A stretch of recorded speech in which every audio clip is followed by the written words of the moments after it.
Hello everyone, आप सभी लोगों का स्वागत है टीचिंग परीक्षा के आज के इस वीडियो में, जिसके अंदर में फ्रेंड्स एक बहुत ही बेहतरीन आप लोगों के लिए सेशन है। और मैं आपको बता दूं कि जितने भी बच्चे ये सेशन लाइव देखने वाले हैं ना, उन लोगों के लिए इतना बड़ा गिफ्ट है, ठीक है, कि आप लोग खुश हो जाओगे। मतलब आप समझिए कि एक साथ 50,000 से ज्यादा बच्चों को अगर गिफ्ट मिल रहा है, ठीक है, तो आप सोचिए कि वो कितना बड़ा गिफ्ट होगा। तो ये पूरा सेशन आप लोग अच्छे से देखिएगा, कहीं आप लोगों से मिस ना हो जाए। साथ ही साथ जो है फ्रेंड्स, हम लोग भारतीय राष्ट्रीय आंदोलन के क्वेश्चन देखेंगे, भारत का इतिहास जो है 1857 से 1947 तक का, भारतीय राष्ट्रीय कांग्रेस के क्वेश्चन होंगे, संविधान सभा के गोलमेज सम्मेलन के क्वेश्चन इसके अंदर में होने वाले हैं। तो चलिए जल्दी से हम लोग शुरू करते हैं। जितने भी बच्चे जिन्होंने सेशन को लाइक कर दिया है, एक बार हाथ ऊपर कर देंगे फ्रेंड्स। मैं देख पा रहा हूं जैसे ही हमने सेशन स्टार्ट किया है 1800 से ज्यादा बच्चों ने सेशन को लाइक कर दिया है। आप सभी लोगों का बहुत बहुत शुक्रिया, ठीक है। और जहां भी शेयर कर सकते हो friends, Telegram, Facebook, WhatsApp, Instagram, जल्दी जल्दी से शेयर कर देंगे। आज हम लोगों को 5000 प्लस करना है। जैसे ही 5000 बच्चे हो जाएंगे, मैं आप लोगों के लिए अनाउंसमेंट कर दूंगा।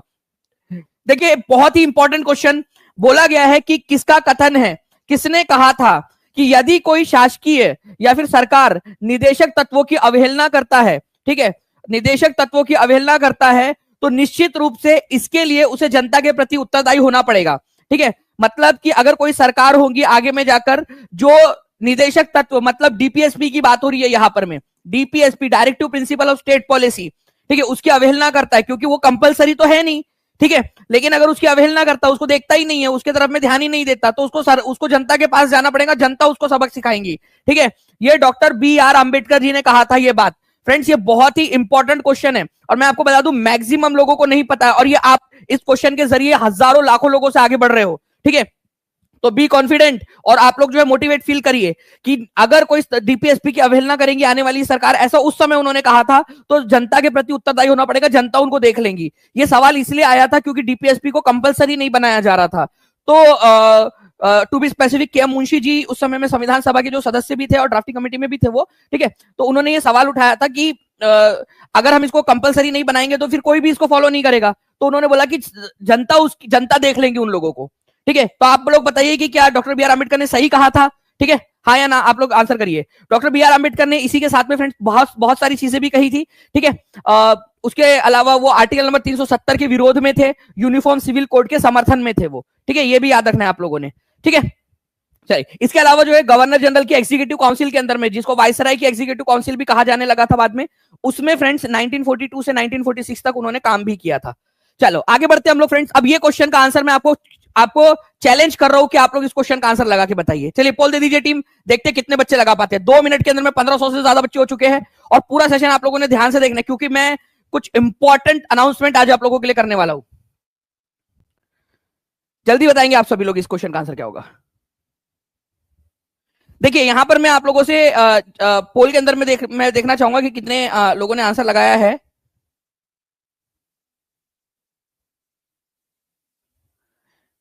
चलिए, तो देखिए यहां पर मैं अगर बात करूं फ्रेंड्स इस पर्टिकुलर क्वेश्चन की कि संविधान द्वारा हिंदी के अलावा कितनी अन्य भाषाओं को इसमें शामिल किया गया है, कितनी अन्य भाषाएं हैं, ठीक है। तो कितनी अन्य भाषाएं हैं इसके अंदर में, आप लोगों के आंसर्स आ रहे हैं फ्रेंड्स, अलग अलग आंसर्स आप लोग यहां पर में कर रहे हो। और मैं आपको बता दूं कि अभी भी, ठीक है, अभी भी यहां पर में 58% लोगों ने जो आंसर दिया है, ठीक है, 58% लोगों ने डी आंसर दिया है और 37% लोगों ने ए आंसर दिया है। आपको पता है आंसर क्या है? यहां पर मैं ध्यान से समझिए, आप लोग हिंदी के अलावा बोला है, तो हिंदी प्लस, ठीक है, 21 इज इक्वल टू 22 होता है भाई। एग्जामिनर ने घुमा के पूछा था आप लोगों से सवाल और यहां पर मैं मैक्सिमम बच्चे कंफ्यूज हो गए।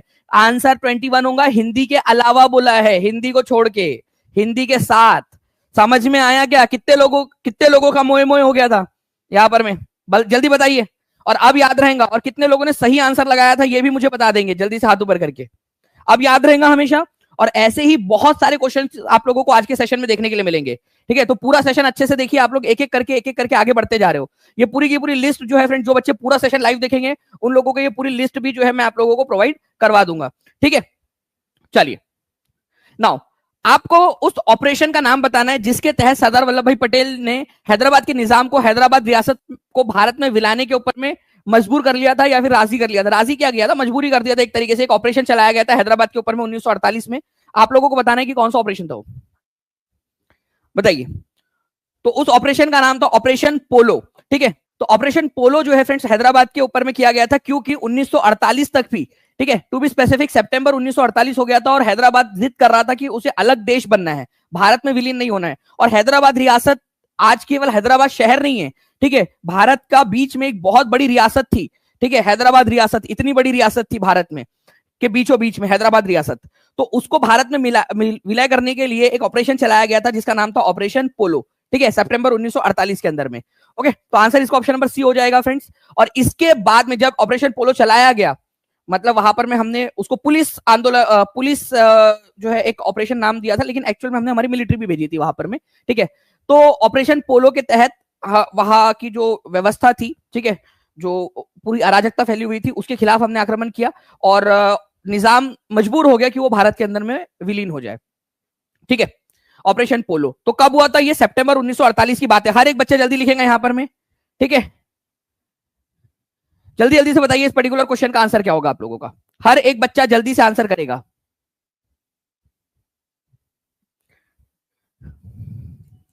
नाउ नेक्स्ट क्वेश्चन देखिए फ्रेंड्स, यहां पर मैं भारतीय प्रेस की स्वतंत्रता का प्रणेता किसे कहा जाता है? लिबरेटर ऑफ इंडियन प्रेस, भारतीय प्रेस का मुक्तिदाता। इन्होंने क्या किया था? उन्होंने जो है फ्रेंड्स, आप लोगों ने याद रखना है कि भारतीय प्रेस को जो है वो मजबूत किया। भारतीय समाचार पत्रों के कठिन उसके ऊपर में जो कठिन नियंत्रण लगाए गए थे, ठीक है, जो स्ट्रिक्ट कंट्रोल लगाया गया था, उससे भी मुक्त किया। मुक्तिदाता जल्दी बताएंगे।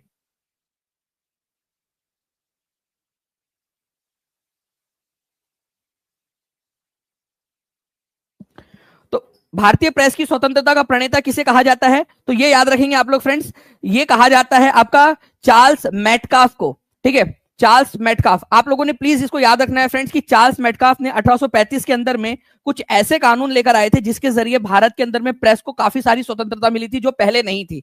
तो भारत के अंदर में प्रेस का मुक्तिदाता चार्ल्स मेटकाफ को कहा जाता है। प्लीज इसको याद रखिए। उसने कठोर जो नियंत्रण थे भारतीय प्रेस के ऊपर में जो लगाए गए थे, उससे उनको मुक्ति दिलाई थी। ठीक है, ये बहुत ही इंपॉर्टेंट है, प्लीज इसको याद रखिएगा आप लोग। ठीक है, गवर्नर जनरल कौन था बंगाल का उस समय में? Charles Metcalfe. उसने ये मेटकॉफ ने एक प्रेस एक्ट बनाया था 1935 के अंदर में, जो बाद में काफी लंबे समय तक चलता भी रहा वो। नाउ अब इस क्वेश्चन का आंसर करेंगे आप लोग। हैदराबाद रियासत को कौन से वर्ष भारतीय संघ में अधीन लाया गया था? 7 मिनट के अंदर में 2500 से ज्यादा बच्चे जुड़ चुके हैं फ्रेंड्स, और 2500 के करीब हमने लाइक्स भी कर दिया है यहाँ पर में आप लोगों ने। तो जल्दी जल्दी से हाथ ऊपर करके बता देंगे कितने बच्चे जिन्होंने सेशन को लाइक कर दिया है। केवल और केवल हम लोग अब यहाँ पर में 51 लाइक्स दूर है 2500 लाइक से। जल्दी से सेशन को लाइक कर देंगे और जहां भी शेयर कर सकते हो शेयर कर देंगे। और पूरा सेशन लाइव देखना है आप लोगों ने, क्योंकि आप लोगों के लिए एक बहुत बड़ी वाली अनाउंसमेंट है। ये अनाउंसमेंट अगर आपसे मिस हो गई, ठीक है, तो कहीं आपका बड़ा नुकसान ना हो जाए। ठीक है, तो देखिए हैदराबाद रियासत को भारत के अंदर में विलीन किया गया था 1948 में। महीना आप लोग बताएंगे मुझे, ठीक है, बताइए जल्दी से कौन सा महीना था? तो सितंबर 1948 के अंदर में ऑपरेशन कौन सा चलाया गया था? ऑपरेशन पोलो। ये भी याद रखना है आप लोगों ने, ऑपरेशन पोलो चलाया गया था। ठीक है, लिखो, हर एक बच्चा कमेंट के अंदर में लिखेगा। मैं यहां पर मैं आप लोगों को इस तरीके से सोच के पढ़ा रहा हूं कि वहां पर, ठीक है, लड़के हाफ पैंट पहनकर बैठे हुए, लड़कियां 2 चोटी डाल के जो है बैठी हुई है और पढ़ रही है, और इसी तरीके से पढ़ना है आप लोगों ने। ठीक है, ये सोचकर मैं पढ़ा रहा हूं, छोटे छोटे बच्चे समझ के आप लोगों को, ताकि आपके सबकॉन्शियस माइंड में सारी इंफॉर्मेशन डाल सकूं मैं। तो सभी लोग लिखेंगे कमेंट के अंदर में, हर कोई बच्चा, ऑपरेशन पोलो सितंबर 1948। ठीक है ना, निम्नलिखित में से किसे भारतीय समाचार पत्रों को कठोर नियंत्रण से मुक्त कराया? एक अलग तरीके से क्वेश्चन पूछा, ये भी एग्जाम का क्वेश्चन है, अब अलग तरीके से पूछा गया है। आप लोग आंसर करेंगे, देखना चाहता हूं कि कितने बच्चे यहां पर मैं आंसर करना चाहते हैं इस पर्टिकुलर क्वेश्चन का। ठीक है, या कर सकते हैं।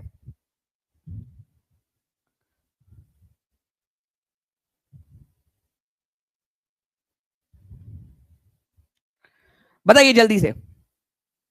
तो इस पर्टिकुलर क्वेश्चन का आंसर क्या हो जाएगा फ्रेंड्स? इस पर्टिकुलर क्वेश्चन का आंसर हो जाएगा चार्ल्स मेटकाफ। हर एक बच्चा कमेंट के अंदर में आंसर लिख देगा जल्दी से, ताकि आपको हमेशा के लिए याद रहे। नेक्स्ट क्वेश्चन की तरफ में हम लोग आगे बढ़ते हैं फ्रेंड। देखिए, the problem of the far east. अब यहां पर मैं आप लोग देखिए, मैंने ये लगाया भी आप लोगों के लिए। ये ईस्ट मतलब कि ईस्टर्न साइड, यूरोप के जो ईस्टर्न साइड के जो देश है, उनमें क्या प्रॉब्लम्स है। ठीक है, ये सफेद मुहा, ठीक है, कल का आया छोकरा हमको बताएगा कि हमारे तरफ में क्या प्रॉब्लम्स क्या आ रही है करके। ठीक है, तो ये प्रॉब्लम्स जो है फ्रेंड्स, ये लॉर्ड कर्जन ने लिखी थी, the problems of the far east. अब बेटा तुम इधर आओ, तुमने क्या किया? बंगाल के अंदर में भसड़ मचाई। ठीक है, कितने लोग मरे होंगे उसके अंदर में? वो हिंसा हुई, ये हुआ, लोगों के अंदर में बंटवारा हो गया, लोगों के दिल जो है में जो एकता थी उसको तुमने आघात पहुंचाने की कोशिश की, और तुम बता रहे हो यहाँ पर में फार ईस्ट के अंदर में क्या प्रॉब्लम है। ठीक है, तो उल्टा चोर कोतवाल को डांटे वाली बात हुई यहां पर में। तो ये लॉर्ड कर्जन, ठीक है। चलिए, तो आंसर क्या हो जाएगा, the problem of the far east जो है ये याद रखना आप लोगों ने, लॉर्ड कर्जन जो है यहां पर में, ये याद रखिएगा आप लोग, इंपॉर्टेंट एग्जाम के अंदर में पूछा जा सकता है। The problem of the far east किसने लिखी है, लॉर्ड कर्जन ने। आई होप अब आप लोगों को याद भी रहेगा अच्छे से। ठीक है, चलो नाउ, जयप्रकाश नारायण को राष्ट्रीय स्तर की नेता की पहचान कब और कौन से आंदोलन के तहत मिली थी।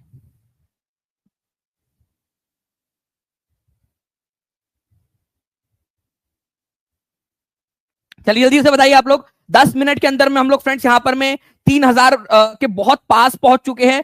5000 का हमारा लक्ष्य है। जल्दी से आप सभी लोगों ने शेयर कर देना है, जहां भी शेयर कर सकते हो जल्दी जल्दी से शेयर कर देंगे। देखिए यहां पर मैं बुलाया, जयप्रकाश नारायण को राष्ट्रीय स्तर की नेता की पहचान किस संदर्भ में मिली थी। तो राष्ट्रीय स्तर की नेता की पहचान इनको मिली थी फ्रेंड जब इन्होंने एक बहुत साहसी कदम उठाया हजारीबाग की जेल से। ठीक है, ये एग्जाम का क्वेश्चन है, बीपीएससी प्रीलिम्स का क्वेश्चन है 1996 का। हजारीबाग की जेल से वो 1942 के अंदर में, नवंबर 1942 के अंदर में फरार हो गए थे, वहां से भाग गए और उन्होंने वहां पर में आजाद दस्ता बनाया, आजाद दस्ता। तो कौन से आंदोलन के समय की बात है, 1942 में कौन सा आंदोलन चल रहा था, तो उस समय में चल रहा था फ्रेंड्स क्विट इंडिया मूवमेंट। इस समय में उनको राष्ट्रीय स्तर के नेता के रूप में पहचान मिली थी। ठीक है, तो पहली बार ऐसा हुआ था कि राष्ट्रीय नेता के रूप में पहचान मिली उनको। दिवाली का समय था, दिवाली के समय में वो भाग गए थे, नवंबर, उस समय नवंबर में ही थी दिवाली। तो क्विट इंडिया मूवमेंट, भारत छोड़ो आंदोलन, ये याद रखना है आप लोगों ने। ठीक है, इंपॉर्टेंट पॉइंट है, एग्जाम के अंदर में पूछे जाने की प्रबल संभावना ऑलरेडी पूरा इसमें आ चुका है। टीचिंग परीक्षा ने आपको 10,000 से ज्यादा प्रीवियस ईयर क्वेश्चंस प्रोवाइड किए हैं। ठीक है, जिन बच्चों ने उसका लाभ उठाया है वो देखिएगा आप लोग बहुत आगे बढ़ रहे हैं। ठीक है, चलो नाउ, निम्नलिखित में से किसे, अब बहुत इंपॉर्टेंट क्वेश्चन। ठीक है, मैं आप लोगों को बोल रहा हूं आज का सेशन मिस नहीं होना चाहिए, आज का सेशन पूरा देखेंगे आप सभी के सभी लोग।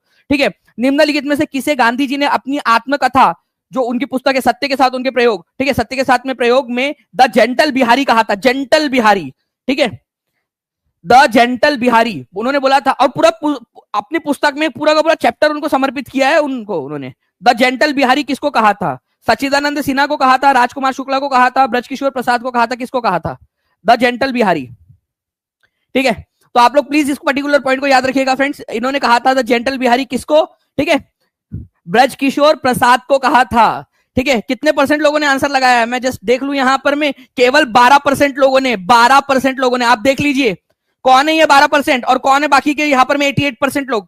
हाथ ऊपर करके बताइए आप लोग जल्दी से, नया सीखा आप लोगों ने, और ऐसे ही बहुत सारी चीजें अभी आप लोग अगले कुछ मिनटों में सीखने वाले हैं।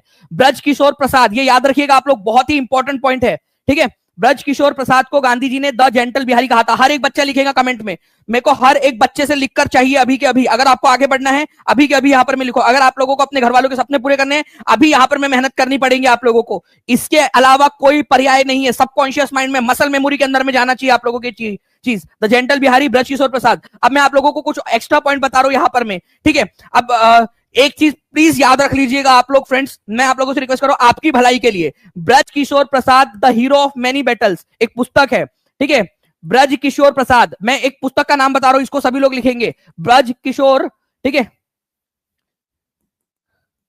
किशोर प्रसाद। ठीक है, the hero of many battles, the hero of many battles मतलब काफी सारी लड़ाइयों के हीरो। ठीक है, ये पुस्तक का नाम है। आप बता सकते हो ये पुस्तक किसने लिखी है, Brajkishore Prasad, the hero of many battles. मैं आपको बता दूं फ्रेंड्स कि अगर ये क्वेश्चन आ गया ना तो यहां पर में आप लोग केवल कुछ ही बच्चे होंगे जो आप लोग आंसर कर पा रहे होंगे। यहां पर में जो बच्चे अभी लाइव देख रहे हैं ये वो बच्चे हैं, आप लोग वो बच्चे हो जो टॉपर्स बनने वाले हो। ठीक है, तो यहां पर में ये पुस्तक जो है फ्रेंड्स, ये सच्चिदानंद सिन्हा के द्वारा लिखी गई है, सच्चिदानंद सिन्हा। ठीक है, नंद सिन्हा जी के द्वारा लिखी गई पुस्तक है, लिख लो आप लोग, देख लीजिएगा ये क्वेश्चन कभी भी आए, कभी ना कभी आप लोगों को एग्जाम के अंदर में देखने के लिए मिलने वाला ही है। ठीक है, Brajkishore Prasad the hero of many battles. National book trust ने इस बुक को री रिलीज किया था, इसी वजह से ये क्वेश्चन इंपॉर्टेंट हो जाता है। ठीक है, Brajkishore Prasad the hero of many battles. Brajkishore Prasad को गांधी जी ने क्या कहा था, द जेंटल बिहारी। ठीक है, द जेंटल, ठीक है, बिहारी कहा था इनको, एक जेंटल बिहारी है ये। ठीक है, वकील भी थे ये। तो ये भी याद रखना है आप सभी लोगों ने। 3200 से ज्यादा बच्चे यहां पर मैं देख रहे हैं फ्रेंड। 14 मिनट के अंदर अंदर में 3000 लाइक से हम लोग केवल और केवल करीब 40 लाइक्स दूर है केवल। हर एक बच्चा जल्दी से सेशन को लाइक कर देंगे और जहां भी शेयर कर सकते हैं जल्दी से शेयर कर देंगे आप लोग। ओके नाउ तो आगे बढ़ते हम लोग फ्रेंड। निम्नलिखित में से किसे हंसने वाली गैस कहा जाता है? ये एक एक्स्ट्रा क्वेश्चन मुझे मिला था, जल्दी से आप लोग बता देंगे। ठीक है, हंसने वाली गैस और उसका फॉर्मूला आप लोग बताएंगे मुझे आप लोग उसका फॉर्मूला भी बताएंगे। ठीक है, जल्दी से बताइए आप लोग। लाफिंग गैस किसको कहा जाता है? तो लाफिंग गैस जो है फ्रेंड्स आप लोगों ने याद रखना है, ये कहा जाता है आप लोगों का किसको? ठीक है, फॉर्मूले के साथ में बताएंगे आप सभी के सभी, फॉर्मूले के साथ। N2O, ठीक है, फॉर्मूला भी लिखिए आप लोग। ठीक है, N2O नाइट्रस ऑक्साइड।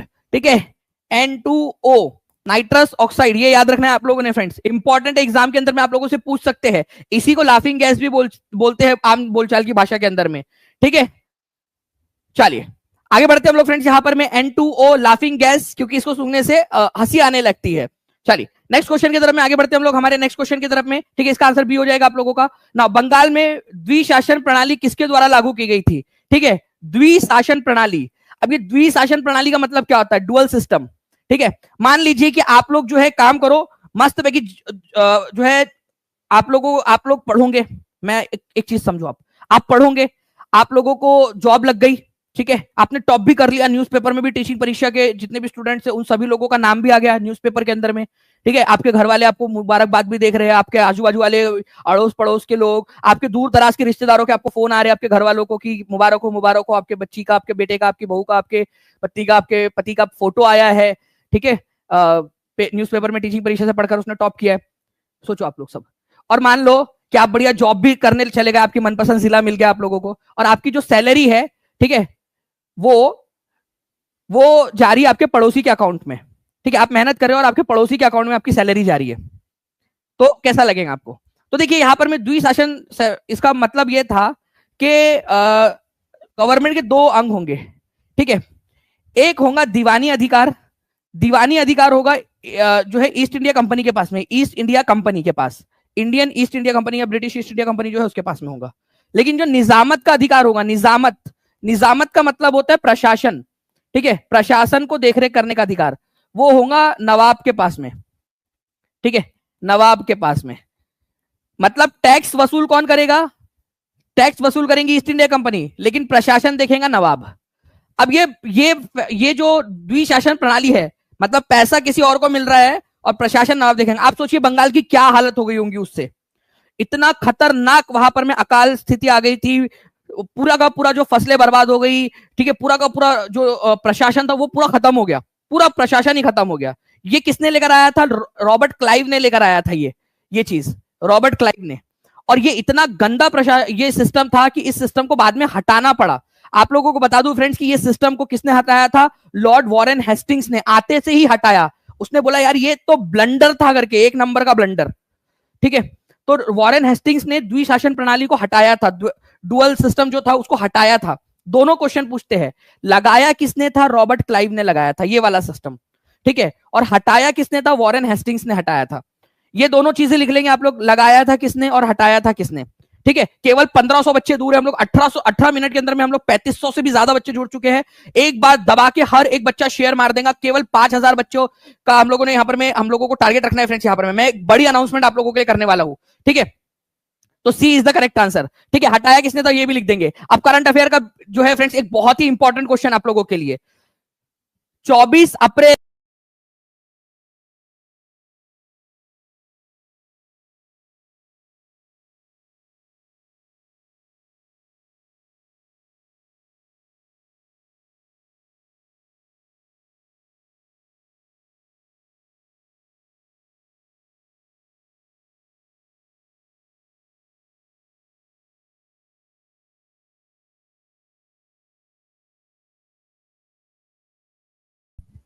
चलिए आई होप फ्रेंड्स अब आप लोगों को यहाँ पर में दिखने लगा होगा। ठीक है, आई एम एक्सट्रीमली सॉरी। ठीक है, टेक्निकल यहाँ पर में ग्लिच आ गया था, लेकिन कोई बात नहीं। अब हम लोग जो है फ्रेंड्स हमारे इरादों को कोई नहीं तोड़ सकता, ये चीज याद रखिएगा आप लोग। ये जो टेक्निकल इश्यूज है ना छोटे मोटे, ये हमारी परीक्षा ले रहे हैं कि हम लोग क्या कर सकते हैं। ठीक है, हमारी परीक्षा ले रहे हैं कि क्या हम लोग यहाँ पर में जो हम आज सोच कर आए हैं, जो क्वेश्चंस मैं आप लोगों को सिखाने के लिए आया हूँ, क्या वो सिखाऊं या नहीं सिखाऊं। वो बच्चे जो करने वाले हैं ना वो रुकेंगे पूरा का पूरा और देखेंगे अच्छे से, आगे बढ़ेंगे वो लोग। ठीक है, और जो नहीं करने वाले हैं जो वो अपने आप जो है तितर बितर हो जाएंगे, जो नहीं करना है जिसका, ठीक है। तो ये पूरी की पूरी नियति की एक इच्छा ही है। 24 अप्रैल को कौन सा दिन आता है? पंचायती राज दिवस आता है, ये याद रखना है आप लोगों ने, ठीक है। मधुबनी डिस्ट्रिक्ट के अंदर में मनाया गया नेशनल पंचायत अवार्ड किसको दिया गया? कौन सी वाली पंचायत को दिया गया है? बहुत ही ज्यादा इंपॉर्टेंट क्वेश्चन, ठीक है।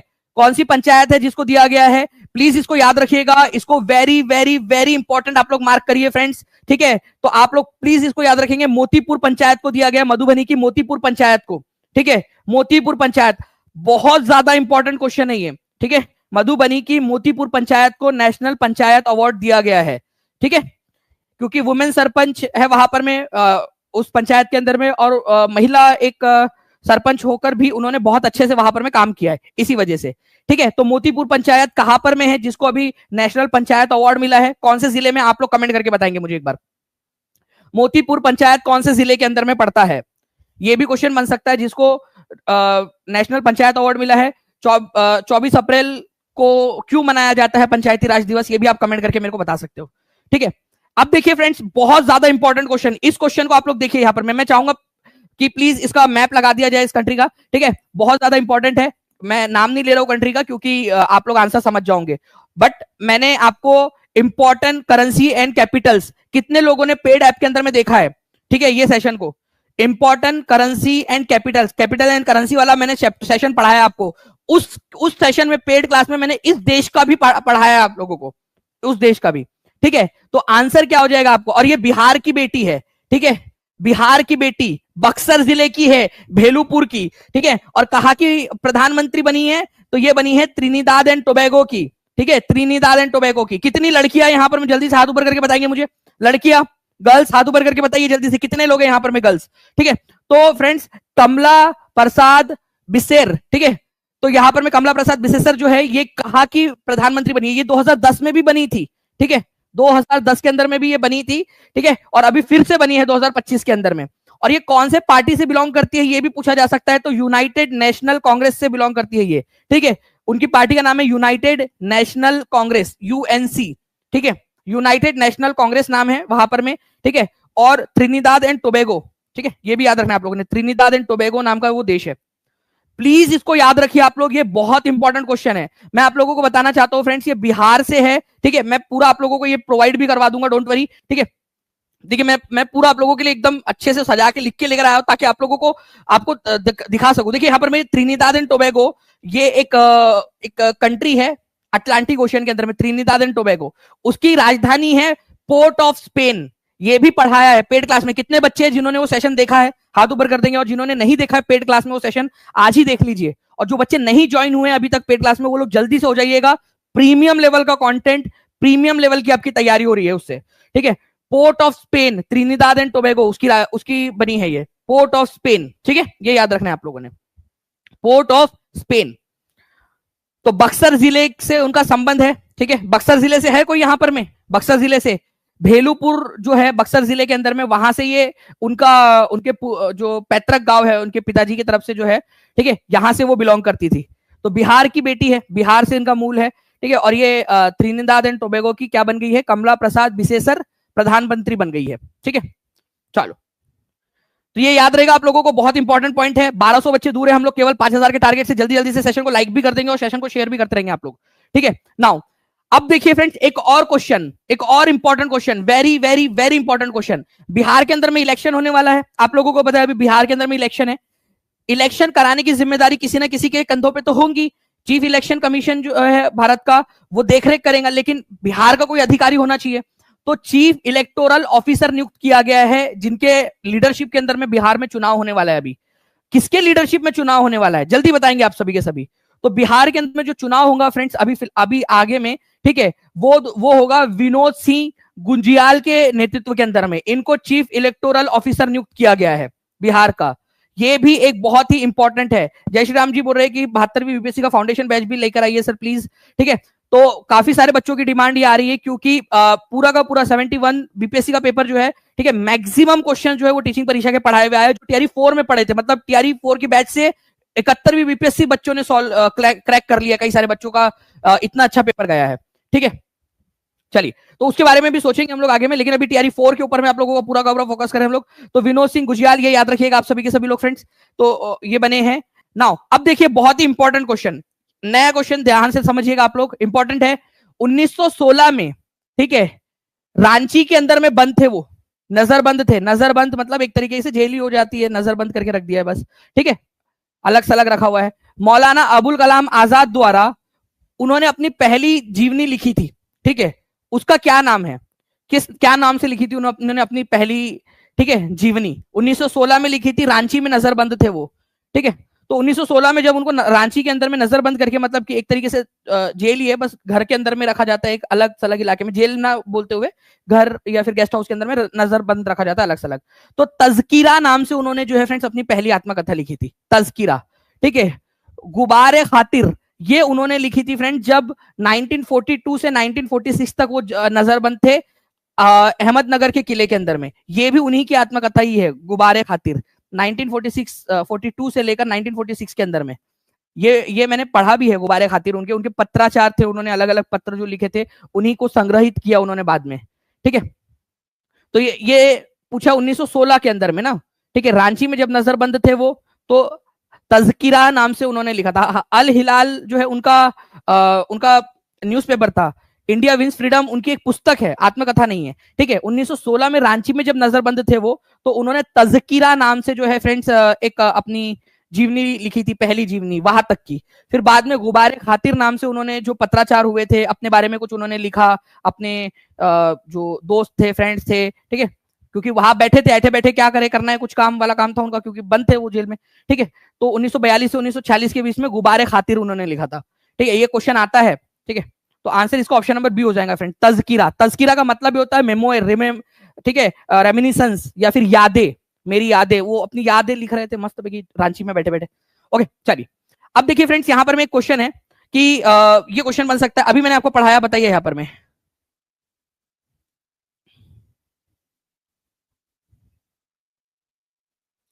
जल्दी से बताएंगे इस पर्टिकुलर क्वेश्चन का आंसर। 4000 लाइव से हम लोग केवल और केवल 150 लाइव दूर है, ठीक है, और 3550 लाइक्स हो चुके हैं, मतलब 450 लाइक्स हम लोग दूर है 4000 से। जल्दी से सेशन को लाइक करते रहेंगे हर एक बच्चा, और जिन्होंने लाइक कर दिया एक बार हाथ ऊपर कर देंगे जल्दी से। तो देखिए फ्रेंड्स, अगर मैं यहां पर मैं बात करूं इस पर्टिकुलर क्वेश्चन की, तो मौलाना अबुल कलाम आजाद ने गुबारे खातिर किस कारावधि के दौरान लिखी थी? तो उन्होंने लिखी थी 1942 से 46 के बीच में, वो अहमदनगर फोर्ट के अंदर में बंद थे। अब यहां पर में क्वेश्चन आपको और क्लियर हो जाता है कि क्विट इंडिया मूवमेंट के समय में मौलाना अबुल कलाम आजाद कहां पर में बंद थे? तो ये अहमदनगर का जो किला है महाराष्ट्र में, वहां पर में बंद थे। यहीं पे जवाहरलाल नेहरू और जो सरदार वल्लभ भाई पटेल है वो भी यहीं पे बंद थे, ठीक है। और गांधी जी कहां पर में बंद थे इस समय काल के अंदर में? गांधी जी बंद थे आगा खान पैलेस, पूना के अंदर में, ठीक है, आगा खान पैलेस। तो आंसर इसका ऑप्शन नंबर सी हो जाएगा। नाउ अब देखिए फ्रेंड्स, यहां पर में जो उनका समाचार पत्र था, ठीक है, एक तो मैंने आपको बताया अल हिलाल, बहुत ही इंपॉर्टेंट है। आया था कि नहीं आया था ये एग्जाम के अंदर में? बताइए जल्दी से, एग्जाम में आते कि नहीं आते? अबुल कलाम आजाद की जो उनके बुक्स है, उनके न्यूज़पेपर से, उसमें से क्वेश्चन आते हैं ना, वही आप लोगों को बता रहा हूं। तो अल हिलाल और अल बलग, ठीक है, अल बलग, ये इनके न्यूज़पेपर थे। और ये न्यूज़पेपर जो है फ्रेंड्स किससे रिलेटेड थे?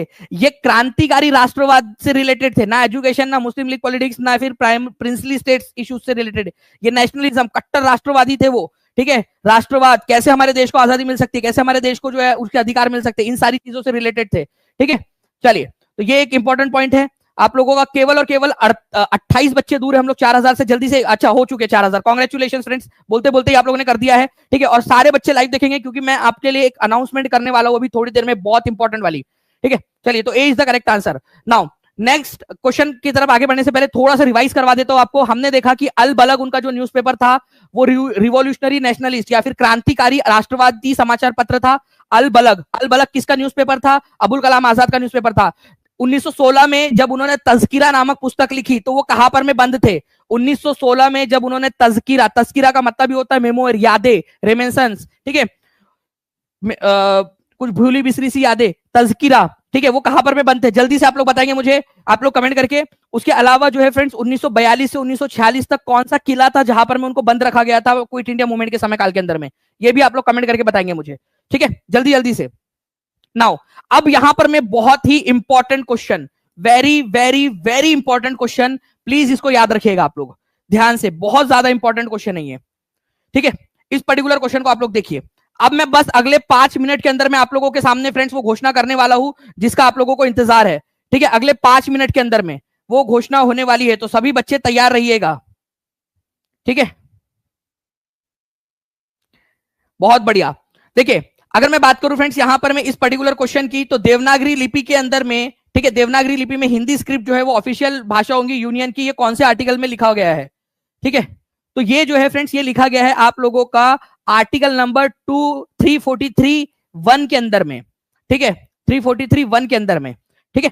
नाउ अब एक और चीज है आप लोगों की, भारत में आधिकारिक भाषा, संघ की आधिकारिक भाषा क्या है, मतलब भारत सरकार का जो कामकाज की भाषा है वो क्या है, हिंदी है। और कौन सी लिपि में, देवनागरी लिपि में। अब यहां पर मैं ऐसा नहीं, आप लोग जो बोलते मेले बाबू ने थाना थाया, मेले बाबू ने थाना थाया, वो आप लोगों का रहता है ना प्यार भरा, ठीक है मेरे बाबू, वो आप क्या कर रहे हो, हिंदी में लिख रहे हो, ठीक है, और लेकिन रोमन लिपि का इस्तेमाल कर रहे हो, वैसा वाला नहीं लिखना है आपने। मतलब ये हिंदी अ आ ई ई जो है ना देवनागरी लिपि, उसमें हिंदी भाषा में लिखा हुआ ये एक्चुअल भाषा होंगी हमारी भारत की, ठीक है।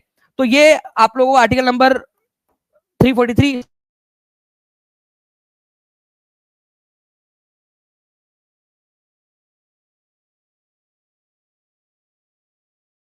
तक, ठीक है, हम हिंदी के साथ साथ में इंग्लिश का भी इस्तेमाल करेंगे। हिंदी जो है वो तो रहेंगी ही आधिकारिक भाषा, अगले 15 साल तक, फॉर 15 ईयर्स तक, 15 ईयर्स तक हम इंग्लिश का भी इस्तेमाल करेंगे। लेकिन अगर राष्ट्रपति चाहे तो एक आदेश जारी करके, राष्ट्रपति चाहे तो एक आदेश जारी करके ये 15 साल की जो मियाद है उसको बढ़ा भी सकते हैं। राष्ट्रपति चाहे तो एक ऑर्डर के जरिए, प्रेसिडेंशियल ऑर्डर के जरिए इसको बढ़ा सकते हैं, और एक्चुअल में उन्होंने बढ़ाया भी, ठीक है। उन्होंने 1964 के अंदर में एक जारी किया, एक प्रेसिडेंशियल ऑर्डर जारी किया कि हम इसको अगले आदेश तक बढ़ा देते हैं। संविधान में केवल 15 साल तक का था कि हिंदी के साथ में हम इंग्लिश को कितने साल तक इस्तेमाल करेंगे, जल्दी से लिखिए ये इसके अंदर में, okay. Article number 343 sub clause 2 के अंदर में लिखा था केवल 15 साल तक, लेकिन उसी में लिखा हुआ था कि राष्ट्रपति अगर चाहे, ठीक है, राष्ट्रपति चाहे तो इस पीरियड को बढ़ा सकते हैं, तो राष्ट्रपति ने बढ़ा भी दिया, ठीक है, अगले आदेश तक के लिए। ये एक इंपॉर्टेंट वाला पॉइंट है आप लोगों का। चलिए मैं चाहूंगा कि टीम प्लीज एक बार जल्दी से सारे के सारे इंफोग्राफिक्स लगा दीजिए जल्दी से। अब हम बच्चों के लिए अनाउंसमेंट कर देते हैं, ठीक है। 4000 यहाँ पर में लाइक्स हो चुके हैं, 4200 से ज्यादा बच्चे जुड़ चुके हैं। मैं एक अनाउंसमेंट अब आप लोगों के लिए कर रहा हूँ फ्रेंड्स, ध्यान से समझिएगा आप लोग, ओके। ये आप लोगों की अब तक की सबसे बड़ी अनाउंसमेंट, लेकिन अब यहां पर मैं एक चीज ध्यान रखने वाली आप लोगों के लिए, ये लागू होगा आप लोगों का जो है थोड़ी देर में, ओके। ये सेशन खत्म होने के बाद में ये स्कीम लागू होंगी आपकी।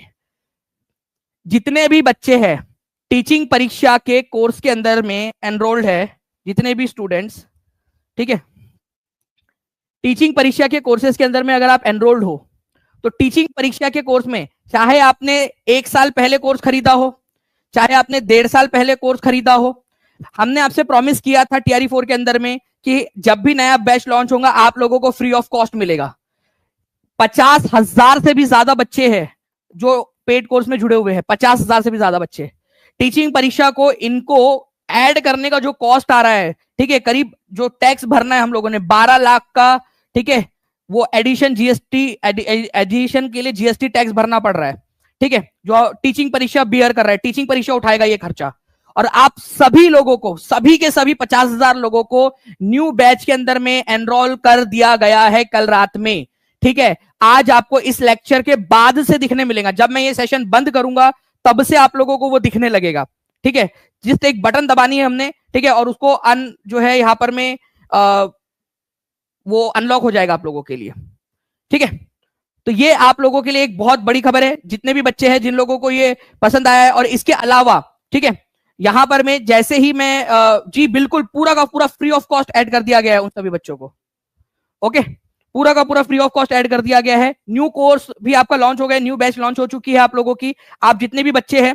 और आप सभी लोगों को, ठीक है, आप लोगों की बहुत हैवी डिमांड थी, बच्चों ने परेशान कर दिया था, कॉल कर करके, मैसेज कर करके, कमेंट्स के अंदर में कि सर न्यू बैच कब लॉन्च होंगी, न्यू बैच कब लॉन्च होंगी, न्यू बैच कब लॉन्च होंगी। तो फाइनली फ्रेंड्स आज आपकी हो चुकी है न्यू बैच लॉन्च, और आज से, ठीक है, आप लोगों की न्यू बैच लॉन्च हो चुकी है। क्लासेस भी आप लोगों की इसके अंदर में स्टार्ट हो जाएगी, पूरा का पूरा सिलेबस लाइव आप लोगों का होगा। और जो बच्चे आज रात 12 बजे तक, ठीक है, आज रात 12 बजे तक जितने भी बच्चे जुड़ चुके होंगे उन लोगों को old batch plus new batch दोनों मिलेगा। लेकिन कल से अगर 12:01 पे भी कोई बच्चा खरीदता है, उसको केवल और केवल न्यू बैच मिलेगा। ठीक है, उसको केवल न्यू बैच मिलेगा। जो ओल्ड स्टूडेंट है उनको ओल्ड बैच के साथ में न्यू बैच दे दिया गया है। थोड़ी देर में आपको दिखने लगेगा इस क्लास के खत्म होने के बाद में। ठीक है, अभी जाके कोई मतलब नहीं है, थोड़ी देर में दिखेगा आप लोगों को क्लास खत्म होने के बाद में। ठीक है, न्यू बैच। और जो 12:01 के बाद में जो बच्चे ज्वाइन होंगे, ठीक है, उन लोगों को बाद में दिखेगा। और जो अभी आज 12 बजे से पहले ले लेंगे उन लोगों को रिवीजन बैच भी फ्री है। तो सारे के सारे बच्चे जितने भी पेड स्टूडेंट है, आप लोग बताइए आपके लिए प्रॉमिस किया था, पूरा किया कि नहीं किया? तो एक बार यहां पर मैं लिख देंगे आप लोग। ठीक है, आई लव टीचिंग परीक्षा, क्योंकि टीचिंग परीक्षा मैं अकेला नहीं हूं यहां पर। मैं एक एक बंदा है यहां पर जो काम करता है यहां पर में, एक एक बंदा, शिबा है, ठीक है, आदित्य है, कुणाल है, फैज, सचिन, ठीक है, अब हमारी पूरी कंटेंट टीम, आबा मैम, मुबशिरा मैम, हर एक बच्चा मैं किसका किसका नाम लूं यहां पर मैं, एक एक पर्सन जो काम कर रहा है, ठीक है, इसके पीछे दिन रात काम किया है। ठीक है, तो ये जो चीज है ना फ्रेंड्स, ये क्यों किया है आप लोगों के लिए? क्योंकि एक चीज चाहिए थी आप लोगों से, मुझे ना सिर्फ आप लोगों का सिलेक्शन चाहिए।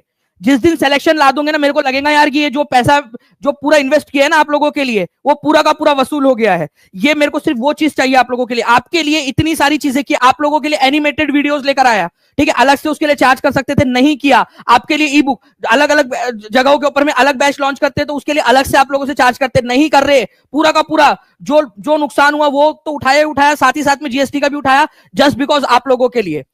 ठीक है, तो आगे में भी ऐसे टीचिंग परीक्षा अपने अभ्यर्थियों के साथ में रहेगा। ये सारे के सारे कोर्सेस आप लोगों के लिए, न्यू कोर्सेस भी लॉन्च हो चुके हैं।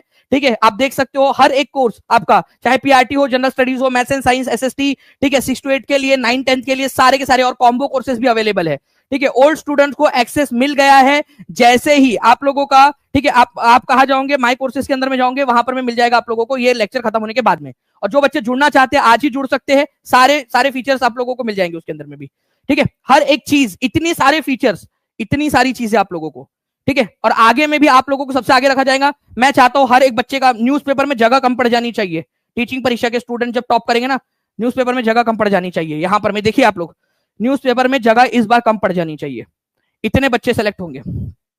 आगे बढ़ते हम लोग फ्रेंड्स, यहां पर गवर्नमेंट ऑफ इंडिया एक्ट 1935 को पढ़ लेते हैं जल्दी से। ठीक है जी, तो आप लोगों के लिए जो है फ्रेंड्स, यहां पर में प्री टेस्ट पास भी आप सभी लोगों को दे दिया गया है। कॉन्ग्रेचुलेशंस, सारे के सारे 50,000 से ज्यादा स्टूडेंट्स हैं। ठीक है, उन सभी लोगों को ये जो फ्री टेस्ट पास है वो फ्री ऑफ कॉस्ट आप लोगों को भी दे दिया गया है। पहले ईडीओ वालों को दिया गया था, अब आप लोगों को भी दे दिया गया है। कॉन्ग्रेचुलेशंस। ठीक है, और मैं इसका श्रेय देना चाहूंगा हमारी टीम को, जिन्होंने इतनी मेहनत करके जो है आप लोगों के लिए ये चीज लेकर आई है। टीचिंग परीक्षा की टीम, एक एक पर्सन काम करता है, मैं नाम नहीं ले पाऊंगा, इतने सारे लोग हैं। ठीक है, लेकिन एक एक पर्सन, ये मेरा अकेले का नहीं है, पूरी पूरी टीचिंग परीक्षा की टीम का है ये पूरा। आप लोगों को वो 8,000 टेस्ट आप लोगों के लिए अवेलेबल करवा के देने के लिए, बात करने से लेकर, हर चीज से लेकर, ठीक है, सारी चीजें करने से लेकर, रिक्वेस्ट करने से लेकर, उधर टीम से हर एक चीज वो पूरी टीम ने की है, मैंने नहीं किया, पूरी टीचिंग परीक्षा की टीम ने की है।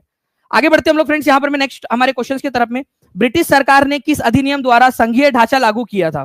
ठीक है, संघीय ढांचा मतलब कि एक तरीके से आप लोग बोला जाए तो फेडरल स्ट्रक्चर। ठीक है, कि हमारा देश जो है वो राज्यों और हमारे जो ब्रिटिश इंडिया है उसका और जो प्रिंसली स्टेट्स है उनका संघ होगा, उनका एक ग्रुप होगा। ये भी बताइए आप लोग, इसका ग्रुप होगा, ये कहां पर में बोला गया? तो ये बोला गया था 1935 के कानून के जरिए, गवर्नमेंट ऑफ इंडिया एक्ट 1935 के जरिए। ठीक है, तो गवर्नमेंट ऑफ इंडिया एक्ट 1935 के जरिए ये बोला गया था कि भाई भारत को एक फेडरल स्ट्रक्चर बनाएंगे, लेकिन उसमें किसकी जरूरत थी? उसमें जो प्रिंसली स्टेट्स है उनकी मंजूरी की जरूरत थी। इसी वजह से संघीय ढांचा बन ही नहीं पाया कभी। उन्होंने बोल तो दिया था कि लागू कर रहे हैं यहां पर में, लेकिन राज्यों का चाहिए था, राज्यों का जो प्रिंसली स्टेट्स है उनका अप्रूवल, वो मिल नहीं पाया। ठीक है, चलिए, तो आंसर यहां पर में ऑप्शन नंबर डी हो जाएगा फ्रेंड्स। DSSB TGT फीमेल के अंदर में ये आया हुआ क्वेश्चन है आपका। तो संघीय ढांचे का मतलब था कि भारत के जो ब्रिटिश हुकूमत वाले, डायरेक्ट जहां पर में ब्रिटिश हुकूमत शासन करती है, और जो राजे रजवाड़े थे उनको मिलाकर एक ग्रुप बना दिया जाए। ठीक है, नाउ भारतीय संविधान में केंद्र और राज्यों के बीच शक्तियों का वितरण उनके संविधान में दी गई योजना पर आधारित है।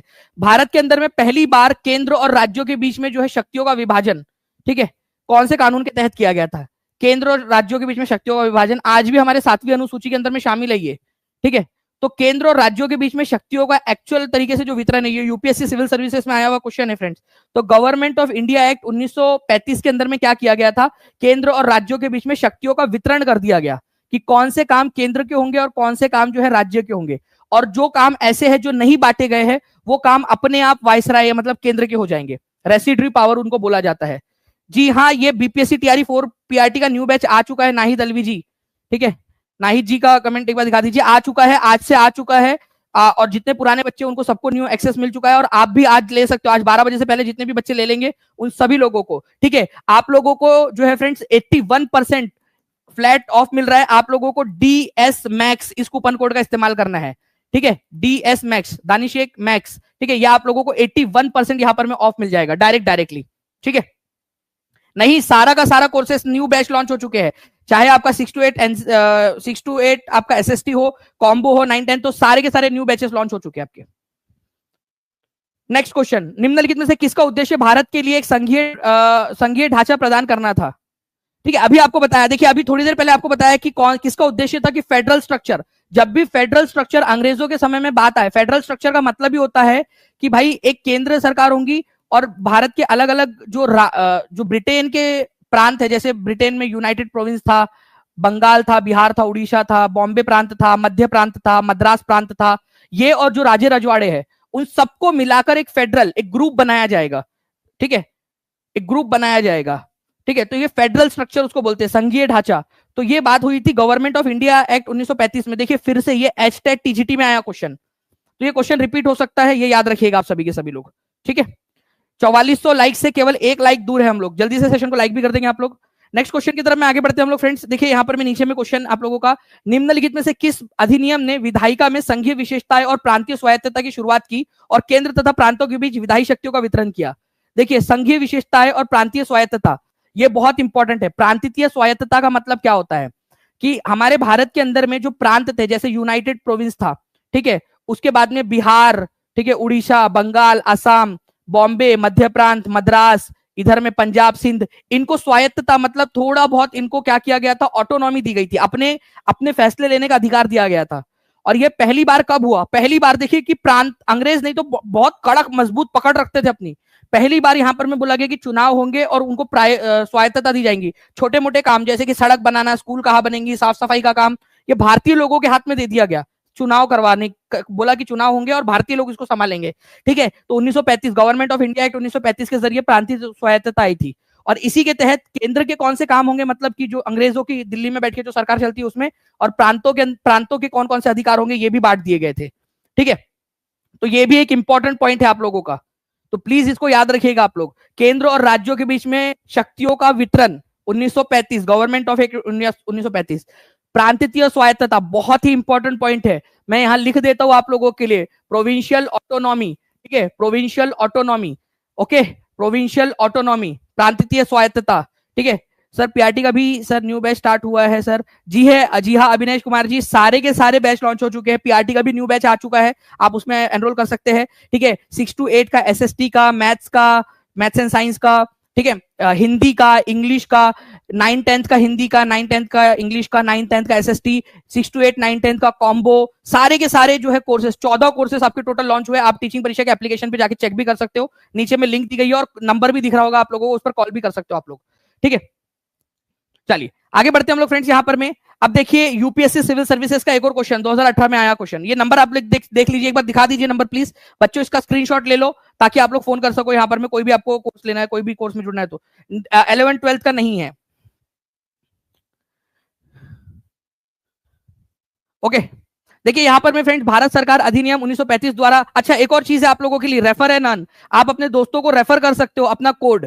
ठीक है, रेफर एंड अर्न आप लोगों के पास में आज ये है, आज नया कोर्स लॉन्च हुआ है, नया बैच लॉन्च हुआ है, आप अपने दोस्तों को बता सकते हो, अपने लाइब्रेरी के ग्रुप में बता दीजिए कि आपका कोड यूज करके वो करे। जैसे मान लीजिए कि अगर कोई 1000 रुपीज का कोई कोर्स खरीदता है, ठीक है, तो उसको एक्स्ट्रा डिस्काउंट मिल जाएगा, और एक्स्ट्रा डिस्काउंट आपका कोड लगाने के ऊपर में, और आप लोगों को भी 10% के कॉइन्स 10% आप लोगों को मिलेंगे, आपकी अर्निंग हो जाएंगी।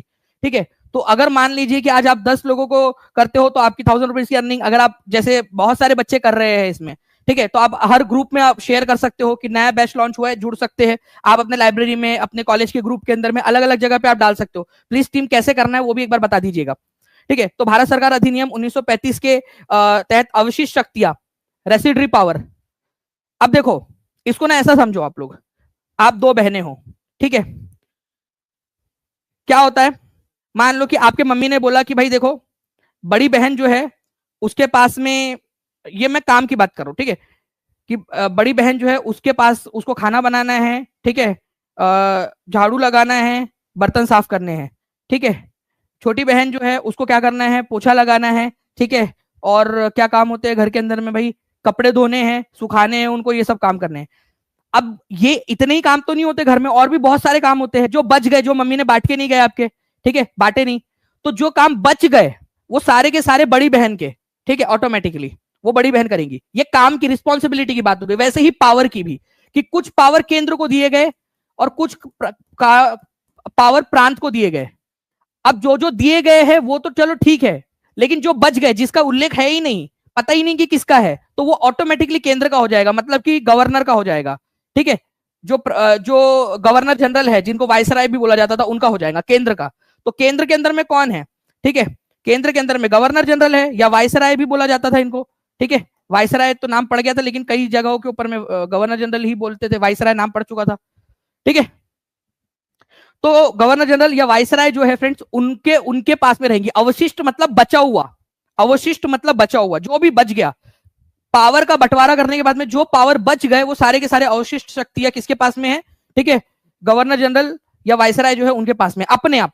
गवर्नर नहीं, गवर्नर जनरल लिखो, गवर्नर मत लिखो, गवर्नर जनरल या फिर वायसराय लिखो आप, ठीक है, वायसराय। तो आंसर इसको ऑप्शन नंबर बी हो जाएगा, ठीक है।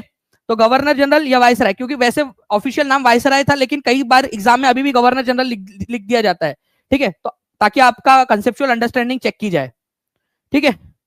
नाउ अब देखिए फ्रेंड्स, पढ़ाई के साथ में अब आप कमाई भी कर सकते हो, रेफर कर सकते हो आप, ठीक है, और अनलिमिटेड आप लोग अर्निंग कर सकते हो। ये आप लोगों के लिए बहुत अच्छा मौका है। आप लोगों ने क्या करना है, आपने आपके टीचिंग परीक्षा के एप्लीकेशन में जाना है। टीचिंग परीक्षा के एप्लीकेशन में आप देखोगे यहाँ पर में रेफर एंड अर्न का आप लोगों को एक ऑप्शन दिखता है, ठीक है। जैसे ही आप इस पर क्लिक करोगे, आपको आपका एक कोड मिलेगा। ये कोड आप अपने दोस्तों के साथ में शेयर कर सकते हो और उनको बोल सकते हो कि न्यू बैच लॉन्च हुआ है, जुड़ना है तो जल्दी से जुड़ जाइए, आपको एक्स्ट्रा डिस्काउंट भी मिल जाएगा आपका कूपन कोड इस्तेमाल करके। तो वो कूपन कोड की जगह पे आपका कूपन कोड जो भी आपका है, ठीक है, वो लगाएगा। जैसे ही वो आपका कूपन कोड लगा के परचेस करेगा, उसको एक्स्ट्रा डिस्काउंट मिल जाएगा और आपको जो है 10% वो मिल जाएगा, यहाँ पर आपकी अर्निंग हो जाएगी। तो ये भी एक अच्छा तरीका है। आप लोग अपने जितने भी लाइब्रेरी के ग्रुप है, आपके व्हाट्सएप टेलीग्राम के ग्रुप है, वहां पर मैं बता सकते हो टीचिंग परीक्षा का न्यू बैच है, आप इस कूपन कोड का इस्तेमाल कर लीजिए करके, ठीक है। नाउ तो आगे बढ़ते हैं हम लोग फ्रेंड्स यहाँ पर में, और आप लोगों को कैसे रिडीम करना है वो सारी की सारी प्रक्रिया उसी में दी गई है। सिलेक्शन चाहिए तो सभी ने टीचिंग परीक्षा ज्वाइन करना चाहिए, बिल्कुल सही बात है। यहाँ पर सिलेक्शन मतलब टीचिंग परीक्षा। भारत सरकार अधिनियम 1935 द्वारा स्थापित संघ में अवशिष्ट शक्तियां निम्नलिखित। अब देखिए यहाँ पर में ये क्वेश्चन आप लोगों का आप लोग देख सकते हो, ठीक है, सिविल सर्विसेज के अंदर में पूछी गई, ठीक है, पार्ट ए के अंदर में। और आप का ये क्वेश्चन फिर से एक बार लगा दिया गया। अब आप बताइए इसका आंसर क्या होगा, अवशिष्ट शक्तियां। अब आंसर करिए आप लोग।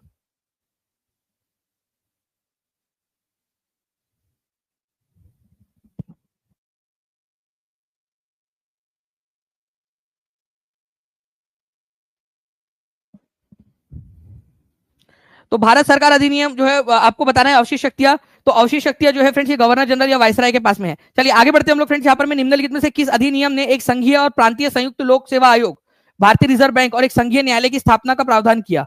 कौन सा कानून था जिसने ये बोला कि भाई एक संघीय और प्रांतीय, संघीय मतलब कि एक यूपीएससी टाइप का होगा एक, ठीक है, प्रांतीय जो बीपीएससी टाइप के जो है वो, और संयुक्त लोक सेवा मतलब कि जहां पर में कुछ राज्य छोटे छोटे वहां पर में कॉमन जो है या फिर ज्वाइंट पब्लिक सर्विस कमीशन भी होंगे।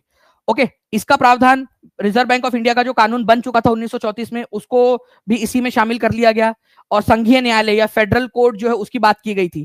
फेडरल कोर्ट बना किससे था? फेडरल कोर्ट बहुत इंपॉर्टेंट है, ये गवर्नमेंट ऑफ इंडिया एक्ट, ठीक है, गवर्नमेंट ऑफ इंडिया एक्ट 1935 के तहत कब स्थापित किया था? 1937 में। लेकिन ये कब तक काम करता रहा? 1950 तक काम करता रहा, और 1950 में इसके जगह पे सुप्रीम कोर्ट ने ले ली, ठीक है, सुप्रीम कोर्ट ने जनवरी 1950 के अंदर में, टू बी स्पेसिफिक 28 जनवरी 1950 को। तो friends government of India act 1935 के जरिए ये बात हो रही थी आप लोगों की। तो B is the correct answer, ठीक है। जल्दी जल्दी से सेशन को लाइक एंड शेयर करते रहेंगे आप सभी के सभी लोग। नाउ नेक्स्ट क्वेश्चन देखिए फ्रेंड्स, प्रथम गोलमेज सम्मेलन, गोलमेज सम्मेलन के समय भारत का गवर्नर जनरल कौन था? ये आप लोगों को बताना है, ठीक है। प्रथम गोलमेज सम्मेलन के समय भारत का गवर्नर जनरल कौन था? एक फास्ट फॉरवर्ड रिवीजन भी हम लोग कर लेंगे थोड़ी देर में, ठीक है।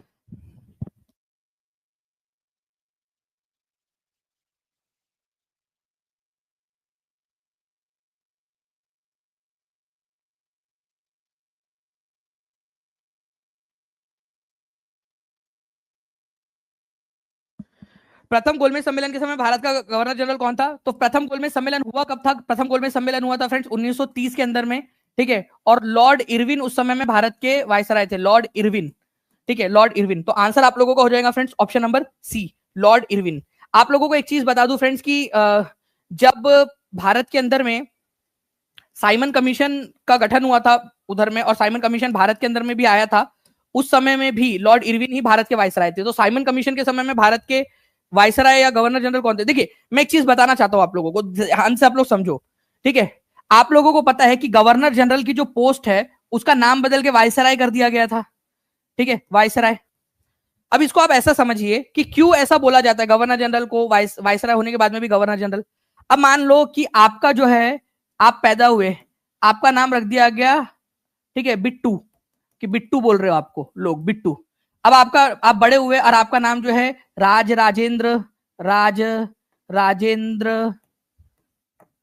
प्रताप सिंह वाघेला, ठीक है, इतना बड़ा आपका अकेला नाम है, मान लो आपका सरनेम उन्ने भी नहीं है, पूरा नाम है, फिर भी घर वाले आपको बिट्टू ही बोलेंगे, वो बचपन से आदत पड़ चुकी है बिट्टू बोलने की आपको, ठीक है।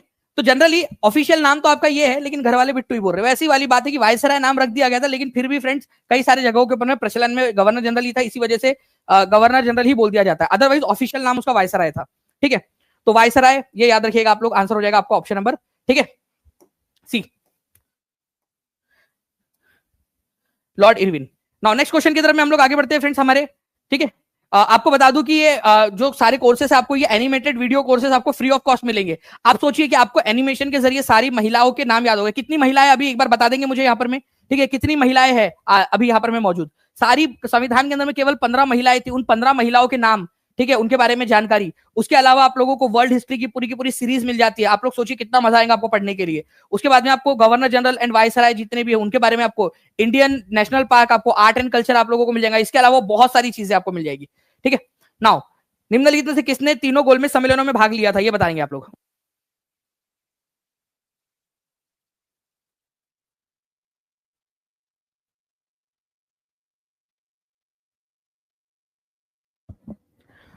निम्नलिखित में से किसने तीनों गोलमेज सम्मेलन में भाग लिया था, ठीक है। तो तीनों गोलमेज सम्मेलन के अंदर में भाग लिया था फ्रेंड डॉक्टर BR अम्बेडकर। अकेले ऐसे व्यक्ति है जिन्होंने तीनों गोलमेज सम्मेलन में भाग लिया, 1, 2 और 3 तीनों में, ठीक है। तो ये याद रखिएगा आप लोग। पहला गोलमेज सम्मेलन जो है वो हुआ था 1930 में, नवंबर 1930 से जनवरी 1931 तक।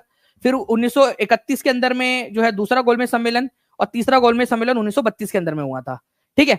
अब देखिए फर्स्ट राउंड टेबल कॉन्फ्रेंस की अगर मैं बात करूं आप लोगों से, तो 12 नवंबर को स्टार्ट हुआ था। अब देखो मान लो कि एग्जामिनर जो है अपनी बीवी से लड़के आया और बोला इसकी भैंस का अंडा मैं अकेला क्यों पीसू, ये सारे बच्चों को भी मैं परेशान करूंगा, परेशान हो रखा हूं यहाँ पर, मैं रोज जाता हूँ घर, ठीक है, कहाँ थे इतना लेट हो गए, क्वेश्चन बनाने में इतना समय लगता क्या। अब उसको कैसे समझाया यहाँ पर में कि भाई यार दिमाग लगता क्वेश्चन बनाने के अंदर में, वहां जाओ दिमाग खराब, मतलब मैं अपना नहीं बता रहा गुस्सा, उसका बता रहा हूँ बेचारे का, उसके, ठीक है, उसके बारे में, ठीक है, कि जब जाओ यहाँ पर मैं ऑफिस में बैठो फोन, ठीक है, बात नहीं कर रहे, अरे बोल नहीं रहे तुम, अरे भाई यहाँ क्वेश्चन बना रहा हूँ मैं, क्वेश्चन गलत हो जाएगा, वहां बीपीएससी वाले वाट लगा देंगे कि तेरे को पैसे दे रहे यहाँ पर मैं क्वेश्चन गलत कर रहा है करके, लाखों बच्चे वहां गाली देंगे, दानिश सर अलग गाली देंगे उधर में बैठ के कि क्वेश्चन बनाना नहीं आता, ठीक है। तो मान लो उसने टफ क्वेश्चन बनाया, उसने बोल दिया कि चलो अब मैं टफ क्वेश्चन बनाऊंगा। 12 नवंबर 1930 को हुई थी फ्रेंड्स ये बैठक, ये याद रख लेना है आप लोगों ने, पहली गोलमेज सम्मेलन, ठीक है, ओके, लंदन में हुई थी उस समय में, ठीक है। उस समय में जो है प्रधानमंत्री कौन थे? रैमसे मैकडोनल्ड थे, ब्रिटेन के प्रधानमंत्री रैमसे मैकडोनल्ड, ये भी याद रखना है आप लोगों ने, ठीक है। उसके बाद में कौन कौन ने पार्टिसिपेट किया था? प्रिंसली स्टेट मतलब राज्य रजवाड़े भारत के, उन्होंने पार्टिसिपेट किया। मुस्लिम लीग ने किया। जस्टिस पार्टी की स्थापना किसने की थी? जस्टिस पार्टी जो है फ्रेंड्स आप लोगों ने याद रखना है साउथ में, ठीक है, जो हमारे ईवी रामास्वामी नाइकर, जिनको पेरियार के नाम से जाना जाता है, उन्होंने की थी। हिंदू महासभा जो थी उसने भी पार्टिसिपेट किया। इंडियन नेशनल कांग्रेस ने इसने पार्टिसिपेट नहीं किया था, ठीक है, इंडियन नेशनल कांग्रेस ने इसका बहिष्कार किया, ओके। चलिए उसके बाद में फ्रेंड्स यहाँ पर में फेडरल स्ट्रक्चर और ये सारे इश्यूज के ऊपर में डिस्कशन हुआ, ठीक है। BR अम्बेडकर ने जो है वो सेपरेट इलेक्टोरेट्स की मांग की थी, जो कि बाद में तीसरे गोलमेज सम्मेलन के बाद में एक्सेप्ट हुई। तेज बहादुर सप्रू जो है उन्होंने ऑल इंडिया फेडरेशन जो है उसका प्रस्ताव रखा, मुस्लिम लीग ने भी उसका समर्थन किया था। कांग्रेस ने भाग नहीं लिया इसके अंदर में, सिविल डिसोबीडियंस मूवमेंट चल रहा था इस वजह से, ठीक है। चलो आगे ये पूरी की पूरी लिस्ट मैं आपको दे दूंगा कि कौन कौन व्यक्ति थे जिन्होंने पार्टिसिपेट किया, लेकिन डिप्रेस्ड क्लास की तरफ से किसने पार्टिसिपेट किया था? अछूत जो इनको माना जाता था, या फिर अनटचेबल्स, उनके तरफ से डॉक्टर B.R. आम्बेडकर, तो ऑब्वियस सी बात है भाई, सबसे बड़े नेता, ठीक है। और उसके बाद में जो है फ्रेंड्स, यहाँ पर मैं एक चीज याद रखना है आप लोगों ने, रेट्टन मलाई श्रीनिवासन, तो ये दो लोग थे, ठीक है, जिन्होंने डिप्रेस्ड क्लास का प्रतिनिधित्व किया था। डिप्रेस्ड क्लास का मतलब अनटचेबल्स जो थे उन लोगों का, ठीक है। जल्दी जल्दी से फ्रेंड्स सेशन को शेयर कर देंगे आप लोग, केवल और केवल हम लोग 500 लाइक्स, 500 बच्चे दूर है हम लोग हमारे 5000 के टारगेट से, और केवल 44 लाइक्स दूर है 5000 लाइक्स के टारगेट से। जल्दी जल्दी से सेशन को शेयर करते रहेंगे आप लोग। पूरी की पूरी लिस्ट में आपको थर्ड राउंड टेबल कॉन्फ्रेंस हर एक चीज के बारे में आप लोगों को बता दूंगा, सब सारी चीजों के बारे में, ठीक है। नाउ ये एक पूरा का पूरा मेरे पास में चार्ट है, वो भी आप लोगों के साथ में टीचिंग परीक्षा के हम लोग इन्फोग्राफिक्स वाला, इमेजेस वाला सेक्शन है, उसमें भी शेयर कर देंगे हम लोग। बिहार एंड उड़ीसा प्रांत के प्रथम, बहुत इंपॉर्टेंट क्वेश्चन, इसको सुपर डुपर इंपॉर्टेंट मार्क करो आप लोग अभी के अभी, ठीक है। Very very very very very important question, बहुत ज्यादा इंपॉर्टेंट क्वेश्चन, इसको मार्क करो आप लोग। ये क्वेश्चन पक्का आपको देखने के लिए मिलेगा। बिहार और उड़ीसा प्रांत के प्रथम भारतीय गवर्नर जनरल कौन थे, ठीक है। बिहार और उड़ीसा प्रांत के, ठीक है, प्रथम भारतीय गवर्नर जनरल कौन थे, आप लोग यहां पर में देख लीजिए फ्रेंड्स, श्री कृष्ण सिंह, बृज किशोर प्रसाद, सत्येंद्र प्रसाद सिन्हा, ठीक है, कौन थे। अब यहां पर में आप लोग समझिए इस बात को, ठीक है, बहुत ही इंपॉर्टेंट वाला पॉइंट आप लोगों को बता रहा हूं मैं, इस पॉइंट को मिस नहीं करना है किसी भी बच्चे ने। बिहार एंड उड़ीसा प्रांत के प्रथम भारतीय governor general, Bihar and Orissa प्रांत जो है फ्रेंड 1912 में जो बना था वो बिहार एंड उड़ीसा प्रांत था, ठीक है, ये आप लोगों ने याद रखना है। तो उसके पहले गवर्नर जनरल सत्येंद्र प्रसाद प्रसन्न सिन्हा, या जिनको सत्येंद्र प्रसाद सिन्हा भी लिखते हैं और सत्येंद्र प्रसन्न सिन्हा भी लिखा जाता है, दोनों ही आप लोगों को लिखे हुए मिलेंगे। मैंने पेड क्लास में पढ़ाया है आपको और दोनों नाम बताए हैं, मैंने बोला था कि प्लीज दोनों नाम याद रखना है आप लोगों ने, ठीक है। तो यहां पर मैं आप खुद देख लीजिए, यहां पर मैं सत्येंद्र प्रसन्न सिन्हा लिखा हुआ है, ठीक है। मैंने बोला था कि सत्येंद्र प्रसाद सिन्हा के साथ में सत्येंद्र प्रसन्न सिन्हा भी एग्जाम में आता है, ठीक है। और वही चीज यहां पर मैं आप देख सकते हो, सत्येंद्र प्रसन्न सिन्हा आया है और सत्येंद्र प्रसाद सिन्हा, क्योंकि अलग अलग जो ऐतिहासिक डॉक्यूमेंट है, अंग्रेजों ने भसड़ मचाई है बेसिकली, ये कोई बात नहीं है, वो पर्सन एक ही है।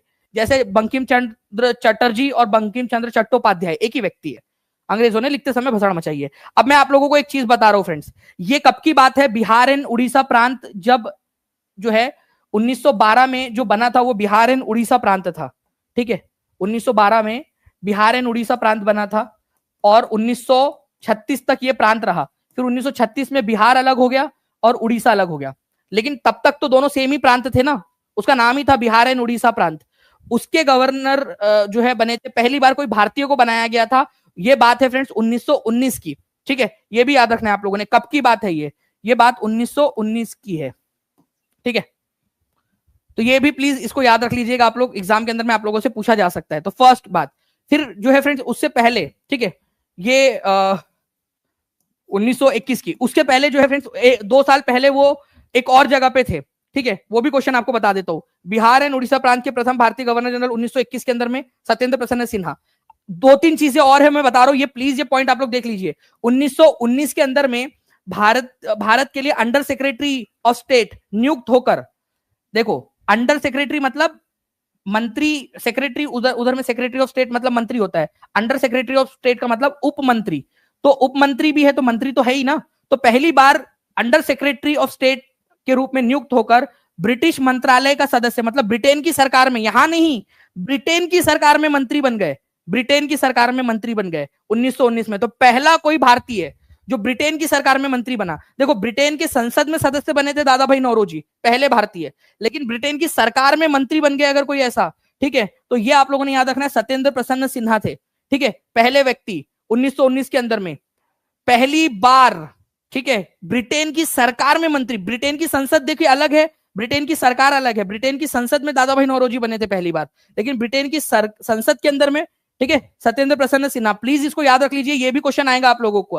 और ये कौन कर पाएगा पता है, आप लोग जो ये बच्चे देख रहे हैं ना, जी आप लोग, आप, ठीक है, जो आप देख रहे हो अभी ये सेशन, आप उन बच्चों में हो जो ये बच्चे सिलेक्शन लेने वाले हैं, जो टॉप करने वाले हैं, जिनका नाम न्यूज़पेपर के अंदर में आएगा कि आपका सिलेक्शन हुआ है, ठीक है, टीचिंग परीक्षा। आपको बता रहा हूं, ये एक एक चीज आपको जो है ना आगे बढ़ा रही है, एक छोटा छोटा कदम आपका, ठीक है।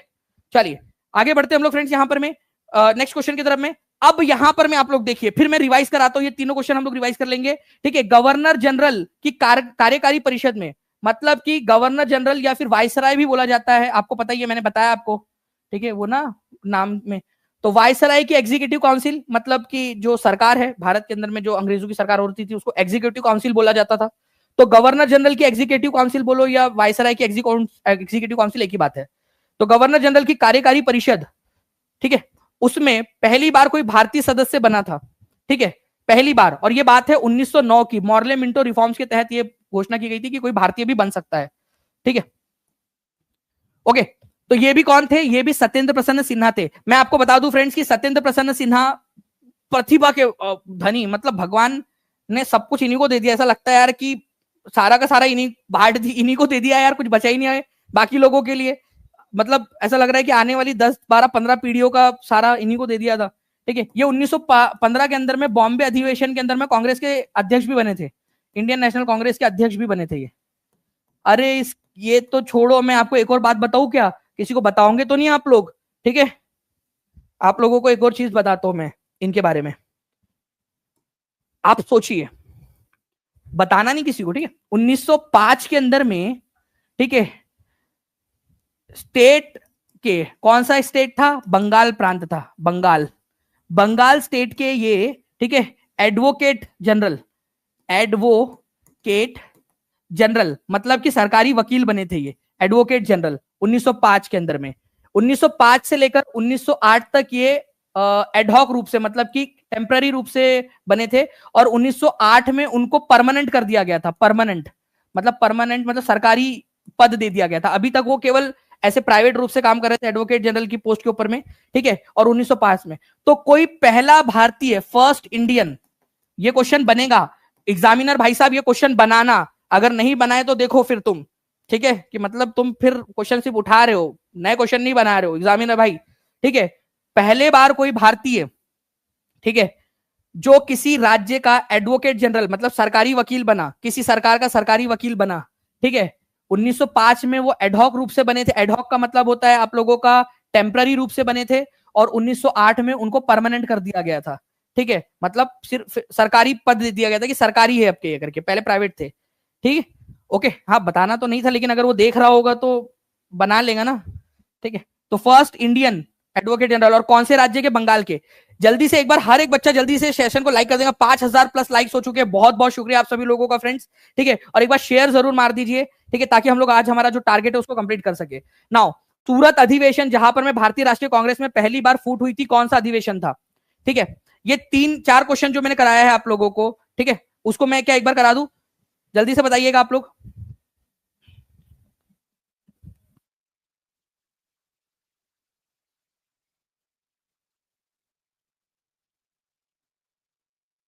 सूरत अधिवेशन जहां भारतीय राष्ट्रीय कांग्रेस में पहली बार फूट हुई थी, वो कौन से नंबर का सेशन था?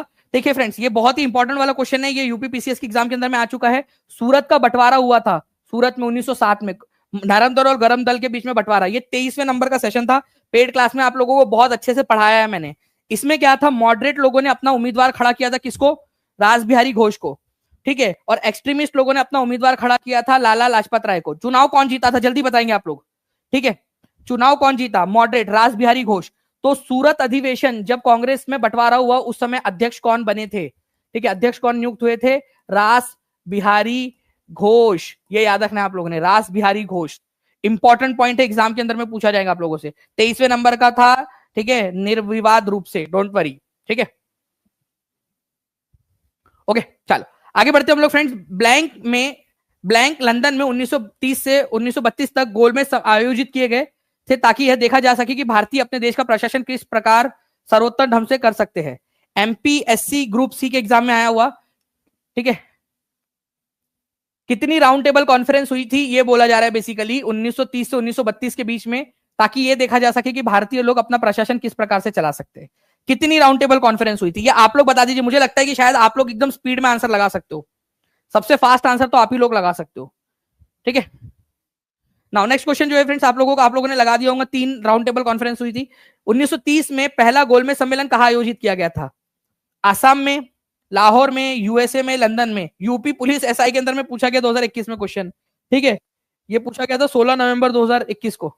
बताइए जल्दी से, एकदम स्पीड में आंसर लगाना है आप लोगों ने। लंदन के अंदर में हुई थी, कब हुई थी? 1930 के अंदर में। और 12 नवंबर, अरे भाई देखो 16 नवंबर भी आ गया, 12 नवंबर, ठीक है, को स्टार्ट हुई थी 1930 के अंदर में। एग्जामिनर आपको पता है ना, वो पत्नी से लड़कर आएगा तो ये सवाल पूछेगा, बताया तो था आप लोगों को। और लड़ाई तो कभी भी हो सकती है भाई, तो याद रख लो आप लोग, ठीक है, डिपेंडेंट थोड़ी रहेंगे उसके मूड पे, उनके घर में क्या हो रहा है करके। चलिए, प्रथम गोलमेज परिषद के समय इंग्लैंड के प्रधानमंत्री कौन थे, ये भी बता देंगे आप सभी के सभी। प्रथम गोलमेज सम्मेलन जब हुआ था उसके समय में प्रधानमंत्री कौन थे। केवल 250 बच्चे दूर है हम लोग 5000 के टारगेट से। एक बार दबा के हर एक बच्चा अपनी जिम्मेदारी समझ के शेयर कर देगा। और जो बच्चे टीचिंग परीक्षा के साथ में जुड़ना चाहते हैं, चाहे एईडीओ का कोर्स हो, चाहे आपका बीपीएससी टीआरई 4 का कोर्स हो, आप लोग जुड़ सकते हो फ्रेंड। नीचे में आप लोगों को नंबर दिया गया है या फिर नीचे में लिंक्स दी गई है। टीचिंग परीक्षा के एप्लीकेशन पे चले जाइए, DS मैक्स, इस कूपन कोड का आप लोग इस्तेमाल कर लोगे, आप लोगों को मैक्सिमम डिस्काउंट मिल जाएगा आज आपको, ठीक है। और न्यू बैच आप लोगों को मिल जाएंगी, और जो पुरानी बैच है वो आप लोगों को आज रात तक ऐड भी कर दी जाएंगी, जो बच्चे 12 बजे तक ले लेंगे, ठीक है। आप बता सकते हो, आप रेफर एंड अर्न करोगे तो अपने दोस्तों को भी बता सकते हो आपकी आज न्यू बैच आपको मिलने वाली है, ठीक है। और ओल्ड बैच भी मिल जाएंगी, 12 बजे से पहले ले लेंगे तो आप अपना रेफरल कोड उसको दे सकते हो। तो पहली राउंड टेबल कॉन्फ्रेंस के समय में रैब से मैकडोनल्ड, ये याद रखना है आप लोगों ने। तीनों राउंड टेबल कॉन्फ्रेंस के समय में यही थे, तीनों राउंड टेबल कॉन्फ्रेंस के समय में ये थे। पहला पूछे, दूसरा पूछे, तीसरा पूछे, ठीक है। रैम से मैकडोनल्ड, ये मैकडोनल्ड उन्हीं के नाम का नहीं है, उनकी कंपनी नहीं है ये, वो अलग मैकडोनल्ड है, ठीक है। रैम से McDonald, okay. Now next question की तरफ में आगे बढ़ने से पहले, आज रात 12 बजे से पहले कोर्स खरीदे और पाए ओल्ड बैच बिल्कुल फ्री, ठीक है। और जो स्टूडेंट पहले से है उन लोगों को 50,000 से ज्यादा बच्चों को फ्रेंड्स हमने 12 लाख की जीएसटी भर के उन सभी बच्चों को फ्री ऑफ कॉस्ट दिया है। टीचिंग परीक्षा का जो नुकसान हुआ जो है, जो हमारा नुकसान हो रहा है, जो बैंडविड्थ का नुकसान हो रहा है, जो वो हो रहा है, वो तो हम लोग सहन करेंगे ही। जब जैसे जैसे आप देखते हो, आप हर एक जीबी जब आप कंज्यूम करते हो तो 5 रुपए का खर्च आता है पीछे में टीचिंग परीक्षा को, वो सारा हम लोग वहन करेंगे, सारा हम लोग उसको करेंगे, क्योंकि हमने प्रॉमिस किया है आपसे। और हमें वो चाहिए कि आपका नाम आना चाहिए, ठीक है, न्यूज़पेपर के अंदर में आपका नाम आना चाहिए कि आपने टॉप किया है, आपके घर वालों के सपनों पूरे होने चाहिए, उनके चेहरे पे मुस्कान आनी चाहिए, उसके लिए। चलिए कुछ थोड़ा सा रिवीजन करते फिर आगे बढ़ेंगे हम लोग। यहाँ पर में एकदम स्पीड में आंसर करना है, एकदम जितना तेजी से आंसर कर सकते हो उतना स्पीड में। 1916 में आपको बताना है कि अल बलग किससे संबंधित था। अल बलग जो है मौलाना अबुल कलाम आजाद का न्यूज़पेपर था। कौन सी चीज से संबंधित था? 5 लाइक्स दूर है 5500 लाइक से, ठीक है। और केवल 150 बच्चे दूर है हम लोग 5000 टारगेट से स्पीड में। तो ये रिवोल्यूशनरी, ठीक है, क्रांतिकारी राष्ट्रवादी एक समाचार पत्र था, ये आप लोगों ने याद रखना है, जिसने लोगों को राष्ट्रवाद के प्रति प्रेरित किया। बाद में इसको बैन भी कर दिया था अंग्रेजों ने। अल हिलाल और अल बलग किसका न्यूज़पेपर थे? आप लोग कमेंट के अंदर में लिख देंगे जल्दी से। नेक्स्ट क्वेश्चन की तरफ में हम लोग आगे बढ़ते हैं फ्रेंड्स, ठीक है। आप लोगों को बताना है कि बिहार और उड़ीसा प्रांत के प्रथम भारतीय गवर्नर जनरल कौन थे। 1921 की बात है। बिहार और उड़ीसा प्रांत के प्रथम भारतीय गवर्नर जनरल कौन थे, ये बताना है आप लोगों ने।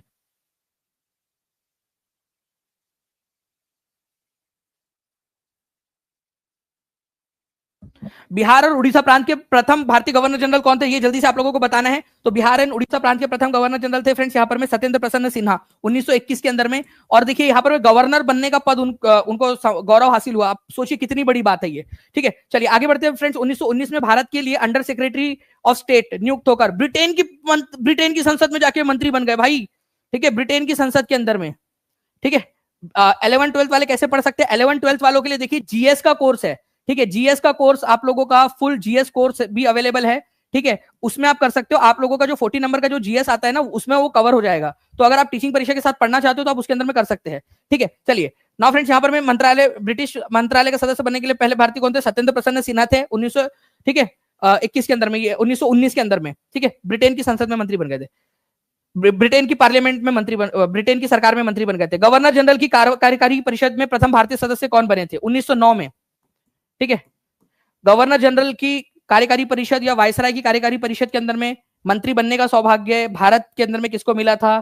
ठीक है, तो ये मिला था फ्रेंड्स, आप लोगों को याद रखना है, ठीक है, सत्येंद्र प्रसन्न सिन्हा को, ठीक है। गवर्नर जनरल की कार्यकारी परिषद में कौन से साल में बने थे पहली बार? ठीक है, कौन से साल में? ये आप ईयर लिखेंगे आप सभी के सभी लोग। बहुत तेजी से आपके कमेंट आ रहे हैं फ्रेंड्स, मतलब आप समझिए 2745 का चैट रेट चल रहा है। ये 2745 वो बच्चे जो सिलेक्शन लेने वाले हैं, ठीक है। नाउ इसका आंसर दिख रहा है, I think just a second, PPT थोड़ा सा हैंग हो गई है।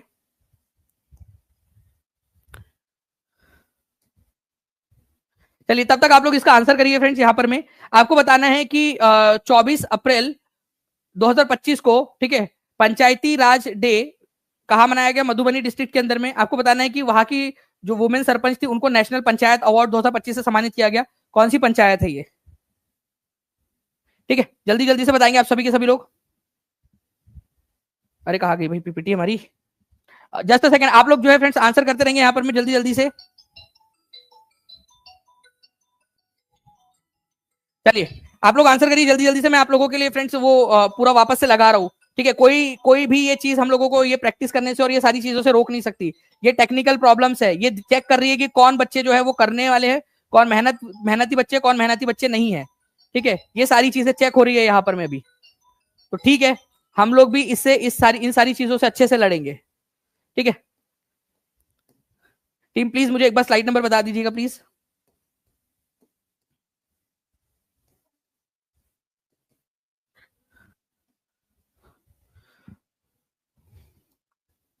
ओके चलिए, तो 19 हम लोगों ने देखा कि गवर्नर जनरल की कार्यकारी परिषद के अंदर में 1909 के अंदर में सत्येंद्र प्रसन्न सिन्हा जो है फ्रेंड्स ये बने थे। लॉ पोर्टफोलियो उनको दिया गया था, कानून मंत्रालय की जिम्मेदारी दी गई थी। कमला प्रसाद बिसेसर, आप लोगों को बताना है फ्रेंड्स कि कमला प्रसाद बिसेसर, आई होप आपको आवाज आ रही होंगी। चलिए अब बताइए यहाँ पर में कमला प्रसाद बिसेसर जो है, आपको बताना है कि प्राइम मिनिस्टर बनी थी कौन से देश की, अभी बनी है। बिहार की लड़की, कुछ भी कर सकती है। बिहार की लड़की, कितनी बिहार की लड़कियां एक बार हाथ ऊपर वापस से कर देंगे।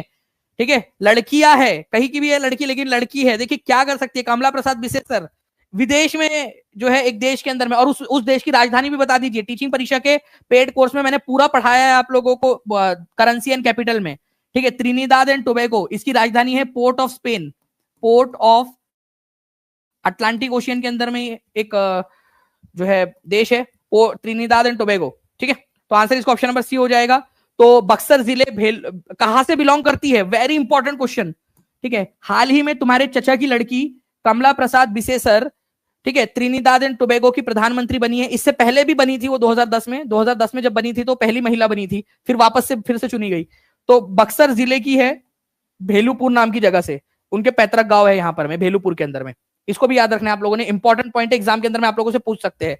ठीक है, तो यहाँ पर मैं आप लोग देख सकते हो Trinidad and Tobago, port of Spain उसकी राजधानी है। ठीक है, प्लीज टीचिंग परीक्षा के पेड ऐप में आप लोगों के लिए कैपिटल एंड करेंसी का पूरा चैप्टर आपको दिया गया है। ठीक है, बड़ा सा, उसको प्लीज अच्छे से पढ़िए आप लोग।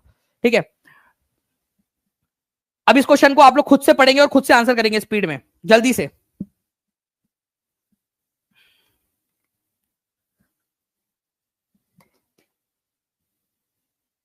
जितने भी बच्चे नए जुड़े हैं उन सभी लोगों को बता दूं फ्रेंड्स आप लोगों को कि आप सभी लोगों के लिए, ठीक है, जितने भी टीचिंग परीक्षा के पुराने, जितने भी ओल्ड स्टूडेंट हैं, उन सभी लोगों को new batch free of cost आप लोगों को प्रोवाइड किया गया है। और आज रात 12 बजे तक जितने भी बच्चे न्यू बैच में भी जुड़ जाएंगे, ठीक है, आज रात 12 बजे तक उन सभी बच्चों को ओल्ड बैच भी मिल जाएगा 1 बजे रात में। ठीक है, जितने 12 बजे तक हम देखेंगे कि जितने भी बच्चे जुड़े हुए 12:01 पे या उसके बाद में जो भी बच्चे लेगा उनको केवल न्यू बैच मिलेगा, ये याद रखिएगा आप लोग, इसीलिए जल्दी करिएगा।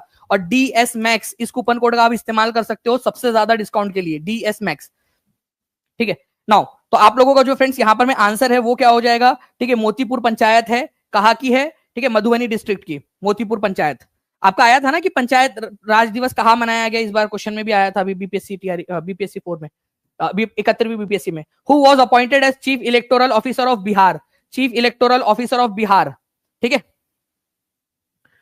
Chief electoral officer of Bihar किसको नियुक्त किया गया, जल्दी से आप लोगों को आंसर करना एकदम स्पीड में कमेंट के अंदर में। ठीक है, फिर आगे बढ़ते हैं हम लोग, बहुत सारे और भी क्वेश्चन है हमारे पास में, तो आप लोग याद रखोगे फ्रेंड्स। विनोद सिंह गुंजियाल जो है ये इलेक्शन करवा रहे हैं अभी। नाउ नेक्स्ट क्वेश्चन देखिए, यहाँ पर में अंग्रेज सरकार ने किस एक्ट के द्वारा भारतीय प्रेस पर पाबंदी लगा दी थी और नेताओं को बंदी बनाने की कोशिश की। भारतीय प्रेस पर पाबंदी लगा दी थी बहुत सारी, ये था वर्नाकुलर प्रेस एक्ट। कब आया था, ये आया था 1878 में। उस समय तुम्हारे चचा का लड़का था एक लॉर्ड लिटन, वो भारत का वायसराय था। उसने क्या किया था, वर्नाकुलर प्रेस एक्ट लाया और बोला कि भारतीय भाषाओं के जो अखबार है, ठीक है, उन अखबारों के ऊपर को अगर कुछ भी छापना है तो अंग्रेजों से परमिशन लेनी पड़ेगी। एक अखबार था अमृत बाजार पत्रिका, ठीक है, उसने रातों रात अपनी भाषा चेंज कर ली, बोला कि भाई हम तो बंगाली अखबार है ही नहीं, अपूर्ण का क्या, अपूर्ण तो इंग्लिश न्यूज़पेपर है, अपने ऊपर में तो ये कानून लागू ही नहीं होता। रातों रात उन्होंने अपनी भाषा चेंज कर ली। ठीक है, तो देखो यहाँ पर में हमारे भारतीय लोग भी उनसे आगे निकले, तो भारतीय भाषाओं के ऊपर में अखबार लगाया गया था। उन्होंने बोला कि भाई हम इंग्लिश के ऊपर में कानून लागू नहीं होता, भारतीय भाषाओं पे लागू होता, इंग्लिश भारतीय भाषा है ही नहीं। ठीक है, तो ये भी एक चीज थी। तो vernacular press act Lord Lytton लेकर आया था, इसको गैगिंग एक्ट भी बोलते हैं, इसको इसी को गैगिंग एक्ट भी बोला जाता है, गैगिंग एक्ट के नाम से भी इसको जानते हैं। नाउ नेक्स्ट क्वेश्चन की तरफ में आगे बढ़ते हैं हम लोग फ्रेंड्स। यहाँ पर में दूसरा गोलमेज सम्मेलन कब आयोजित हुआ था, आरपीएफ कांस्टेबल के एग्जाम के अंदर में आया हुआ क्वेश्चन, जल्दी बताइए। दूसरा गोलमेज सम्मेलन, ठीक है, एकदम फास्ट, एकदम स्पीड में आपके आंसर आने चाहिए, और एक बार जल्दी से शेयर कर दो यार। ठीक है, टेलीग्राम, फेसबुक, व्हाट्सएप, इंस्टाग्राम, अपने लाइब्रेरी के ग्रुप में हर एक जगह पे जल्दी से शेयर कर देंगे। और आपका जो रेफरल कोड है वो भी आप शेयर कर सकते हो कि न्यू बैच लॉन्च हुआ है और आज रात 12 बजे से पहले ले लेंगे तो ओल्ड बैच भी मिल जाएगा। तो आपका रेफरल कोड जो है वो यूज करके टीचिंग परीक्षा के साथ में जुड़ सकते हैं। तो आपके लिए भी एक अच्छी चीज है ये, आपकी भी अर्निंग हो जाएंगी उसमें, ठीक है। 10% आपको भी मिलेगा उसका। तो दूसरा गोलमेज सम्मेलन जो है कहां पर में आयोजित हुआ था? दूसरा गोलमेज सम्मेलन जो है कब हुआ था? लंदन में 1931 के अंदर में, ठीक है। ये याद रखना है आप लोगों ने। नाउ नेक्स्ट क्वेश्चन की तरफ में हम लोग आगे बढ़ते हैं फ्रेंड्स। हमारे 1857 के विद्रोह के समय ब्रिटेन के प्रधानमंत्री कौन थे? और 1857 के विद्रोह के समय में, ठीक है, गवर्नर जनरल ऑफ इंडिया कौन थे? ये भी आप लोगों को बताना है। भारत के गवर्नर जनरल कौन थे, ठीक है, ये बताएंगे आप सभी के सभी। इंपॉर्टेंट है, एग्जाम में पूछ सकते हैं आप लोगों से। तो देखिए 1857 के विद्रोह के समय ब्रिटिश प्रधानमंत्री कौन था? तो ब्रिटिश प्रधानमंत्री थे उस समय में लॉर्ड पाल्मरस्टन, ठीक है, लॉर्ड पाल्मरस्टन, ठीक है। चर्चिल WW2 के समय में, वर्ल्ड वॉर 2 के समय में प्रधानमंत्री थे। और ये भारत की इंडिपेंडेंस के समय, भारत को आजादी मिली उस समय में लॉर्ड एटली थे, ठीक है। ये भी आप लोग याद रख सकते हो। नाउ त्रिपुरी संकट की समाप्ति के बाद कांग्रेस का अध्यक्ष किसे चुना गया था? क्वेश्चन आया था आप लोगों को याद है? त्रिपुरी सेशन, हरिपुरा सेशन, वो सारी चीजें आपको बताया मैंने। देखिए त्रिपुरी क्राइसिस मतलब 1939 के अंदर में त्रिपुरी नाम की जो जगह है मध्य प्रदेश में, वहां पर में चुनाव हुए। गांधी जी चाहते थे पत्ताभी सीतारामैया अध्यक्ष बने, ठीक है, लेकिन अध्यक्ष कौन चुन लिया गया?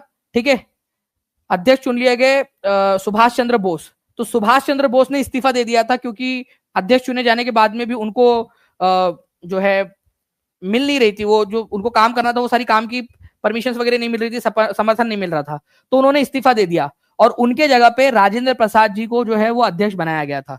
इंपॉर्टेंट क्वेश्चन है। लेकिन सुभाष चंद्र बोस ने त्रिपुरी सेशन में किसको हराया था? ये क्वेश्चन अगर आ जाए तो आप लोग क्या आंसर करोगे? जल्दी बताइए, त्रिपुरी सेशन में उन्होंने किसको हराया था? तो उन्होंने हराया था पत्ताभी सीतारामैया को, ठीक है। पत्ताभी सीतारामैया के बारे में भी बहुत सारे क्वेश्चंस बन सकते हैं, वो भी मैं आपको आगे में बढ़ाऊंगा। मुझे कमेंट करके बता दीजिएगा आप लोग, अगर आप चाहते हो कि एक एक पॉइंट के ऊपर में मैं क्वेश्चन बना दूं। मुझे पढ़ने वाले बच्चे चाहिए। अगर आप लोग यहाँ पर मैं कंटिन्यूअसली शेयर कर रहे हो, लाइक कर रहे हो और आप लोग अच्छे से कमेंट में आंसर कर रहे हो, तो मुझे मजा आएगा आप लोगों के लिए और ज्यादा एफर्ट्स लेने में, ठीक है। नाउ तो पत्ताभी सीतारामैया चाहते थे गांधी जी कि पत्ताभी सीतारामैया बने, लेकिन पत्ताभी सीतारामैया नहीं बने, सुभाष चंद्र बोस बने। अच्छा, गांधी जी खुद नहीं गए उस सेशन के अंदर में पार्टिसिपेट करने के लिए? पत्ताभी सीतारामैया, गांधी जी जो है ना, मतलब रूठी सासू माँ की तरह, ठीक है। अब उनके पसंद का हुआ नहीं, ठीक है।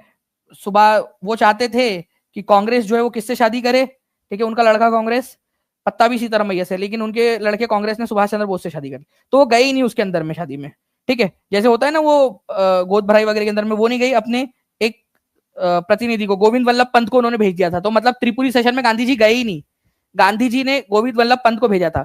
तो 1939 की त्रिपुरी सेशन में गांधी जी का प्रतिनिधित्व करते हुए कौन गया था? अलग ही लेवल की पिक्चर चल रही इधर में, तो गोविंद वल्लभ पंत गए थे उनके जगह पे,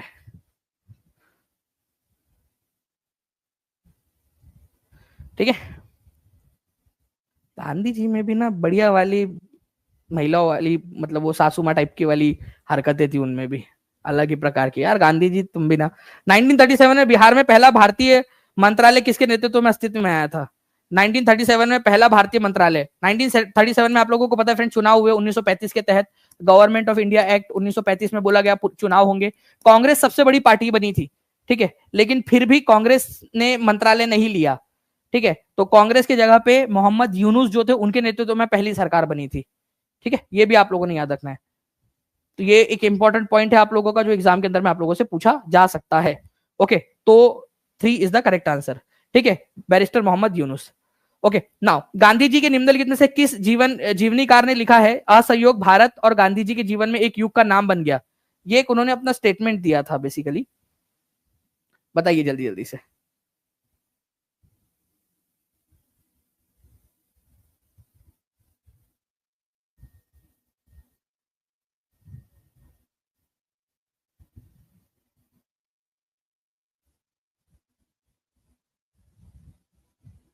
चलिए, तो देखिए फ्रेंड्स, आंसर हो जाएगा आप लोगों का लुई फिशर। लुई फिशर वही व्यक्ति है जो क्विट इंडिया मूवमेंट के समय में गांधी जी के साथ में थे। क्विट इंडिया मूवमेंट में 1942 में गांधी जी को कवर कर रहे थे, गांधी जी के सारी चीजों को कवर कर रहे थे, उन्होंने गांधी जी के बारे में लिखा है लुई फिशर ने।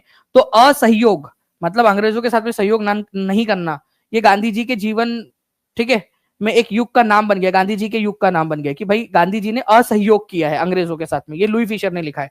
ठीक है, तो क्विट इंडिया मूवमेंट में गांधी जी के साथ में जो पत्रकार थे लुई फिशर, ठीक है, वो कौन से देश से थे? वो यूएसए से थे, यूएस अमेरिकी पत्रकार थे, ये भी याद रखना है आप लोगों ने। ठीक है, दांडी मात देखो एक और चीज बनती है आप लोगों से कि दांडी यात्रा में गांधी जी के साथ में कौन थे? तो दांडी यात्रा में गांधी जी के साथ में थे, दांडी यात्रा में गांधी जी के साथ में थे वेब मिलर, दांडी यात्रा में वेब मिलर। ओके, और क्विट इंडिया मूवमेंट के अंदर में गांधी जी के साथ में कौन थे? तो लुई फिशर। ठीक है, लुई फिशर। ओके, आगे बढ़ते हैं हम लोग फ्रेंड्स। यहां पर मैं आपको बताना है कि 1857 के विद्रोह के मध्य नाना साहब ने अपने आप को मुगल सम्राट का क्या घोषित किया था? तो उन्होंने क्या घोषित किया था मुगल सम्राट का अपने आप को? तो उन्होंने बोला कि मैं जो है मुगल सम्राट का पेशवा हूं। ठीक है, अपने पेशवा घोषित कर दिया था उन्होंने। ठीक है, पेशवा, पेशवा मतलब बेसिकली प्रधानमंत्री टाइप की एक पद होती थी मराठा साम्राज्य के अंदर में, तो अपने आप को पेशवा घोषित कर दिया था इन्होंने। ठीक है, तो ये भी एक इंपॉर्टेंट पॉइंट है आप लोगों का। नाउ 5 मार्च 1931 को कौन सी महत्वपूर्ण घटना घटी थी? जल्दी बताइए आप लोग। 5 मार्च 1931 को, तो 5 मार्च 1931 को एक घटना घटी थी। एक बार जल्दी से फ्रेंड सेशन को लाइक एंड शेयर करते रहेंगे। जितने भी बच्चे हैं जिन्होंने सेशन को लाइक कर दिया है उन सभी लोगों का बहुत बहुत शुक्रिया। ठीक है, आप लोगों ने सेशन को एनर्जी दी है। ठीक है, 6000 लाइक से हम लोग केवल 31 लाइक्स दूर है अभी। ठीक है, जल्दी से सेशन को शेयर, लाइक भी कर देंगे, शेयर कर देंगे, चैनल को सब्सक्राइब जरूर कर लेना आप लोगों ने। तो ये इस क्वेश्चन का आंसर करेंगे। उससे पहले मैं आप सभी लोगों को बता दूं फ्रेंड्स कि ठीक है, जो भी बच्चे टीचिंग परीक्षा के स्टूडेंट्स हैं उनको न्यू बैच में एनरोल कर दिया गया है। जैसे ही मैं सेशन बंद करूंगा आप लोग टीचिंग परीक्षा के एप्लीकेशन पे देख भी सकते हो, आपको मिल जाएंगे न्यू बैच। और साथ ही साथ जो बच्चे आज रात 12 बजे तक, ठीक है, आज रात 12 बजे तक खरीद लेंगे उनको ओल्ड बैच भी मिल जाएंगे आज रात 1 बजे। ठीक है, तो आज रात 12 बजे से पहले पहले जुड़ जाइए जितने भी लोगों को जुड़ना है। ठीक है, आप लोग एईडीओ का जो कोर्स है फ्रेंड्स उसमें भी जुड़ सकते हो, क्योंकि उसमें भी हम बहुत मेहनत करवा रहे हैं बच्चों को। आज 9 बजे, आज रात 9 बजे एईडीओ के कोर्स के अंदर में एक टेस्ट है एईडीओ के कोर्स में। उसमें हर जो टॉप 10 बच्चे रहेंगे उन हर एक बच्चे को हम लोग 17,000 रुपए के एआई टूल्स गिफ्ट कर रहे हैं। तो आप सोचिए कि कितना हम मोटिवेट कर रहे हैं। हम मोटिवेट कर रहे हैं पढ़ने के लिए, हम मोटिवेट कर रहे हैं आगे बढ़ने के लिए। क्या पता आप कि दोनों एग्जाम एक साथ क्लियर हो जाए। तो जो बच्चा एईडीओ के कोर्स में नहीं जुड़ा है अभी भी आज मौका है, आज चले जाइए। 799 रुपीज के अंदर में मिल रहा है केवल आप लोगों को। सोचिए आप लोग कि इतना बढ़िया मौका, 1.5 लाख से ज्यादा प्रीमियम क्वेश्चन, 8,000 से ज्यादा मॉक टेस्ट आप लोगों को मिल रही है उसके अंदर में। ठीक है, और पूरा प्रीमियम कोर्स आपको, एनिमेटेड वीडियोस, हर एक चीज आपको मिल रही है केवल 799 में। और वो भी इतने बढ़िया एटमॉस्फेयर में जहां पर मैं आपको कंटिन्यूस पुश किया जा रहा है पढ़ने के लिए। तो हर एक बच्चा, ठीक है, आज जुड़ जाएगा एईडीओ के कोर्स के अंदर में भी। जो लोग नहीं जुड़े हैं, 9 बजे आपकी टेस्ट होंगी, तो 9 बजे से पहले पहले अभी जुड़ जाइए ताकि आपको प्रिपरेशन करने का मौका भी मिल जाए। तो देखिए 5 मार्च 1931 को जो है फ्रेंड्स कौन सी घटना घटी थी? इस दिन गांधी इरविन समझौता हुआ था। गांधी जी और लॉर्ड इरविन के बीच में समझौता हुआ था कि Gandhi ji second round table conference में जाएंगे। ठीक है, द्वितीय गोलमेज सम्मेलन जो है उसके अंदर में गांधी जी जाएंगे, क्योंकि पहले गोलमेज सम्मेलन में कांग्रेस की तरफ से कोई नहीं गया था। तो ये समझौता हुआ था। ये कौन से तारीख को हुआ था? तो ये अपने आप में एक इंपॉर्टेंट बन जाता है। ठीक है, तो गोलमेज सम्मेलन में जाने का जो एक पैक्ट था, एक समझौता हुआ था, वो लॉर्ड इरविन और गांधी जी के बीच में हुआ था 5 मार्च 1931 को। ठीक है, तो ये जो है फ्रेंड्स आप लोगों का एक क्वेश्चन था। ठीक है, और इसके अंदर में तेज बहादुर सप्रू और एमआर जयकर मध्यस्थ करा रहे थे। मतलब गांधी जी मानने को तैयार नहीं थे, लॉर्ड इरविन चाहता था गांधी जी से बात हो, तो तेज बहादुर सप्रू और एमआर जयकर इन्होंने जो है मध्यस्थता की थी। तेज बहादुर सप्रू गांधी जी के पास गए, एमआर जयकर गए, गांधी जी को मनाया कि एक बार बात तो कर लो, ठीक है, एक बार कोशिश तो कर लो। तो ये सारी चीजें हुई थी। तो तेज बहादुर सप्रू और एमआर जयकर इन्होंने जो है फ्रेंड्स याद रखना है आप लोगों ने, ठीक है,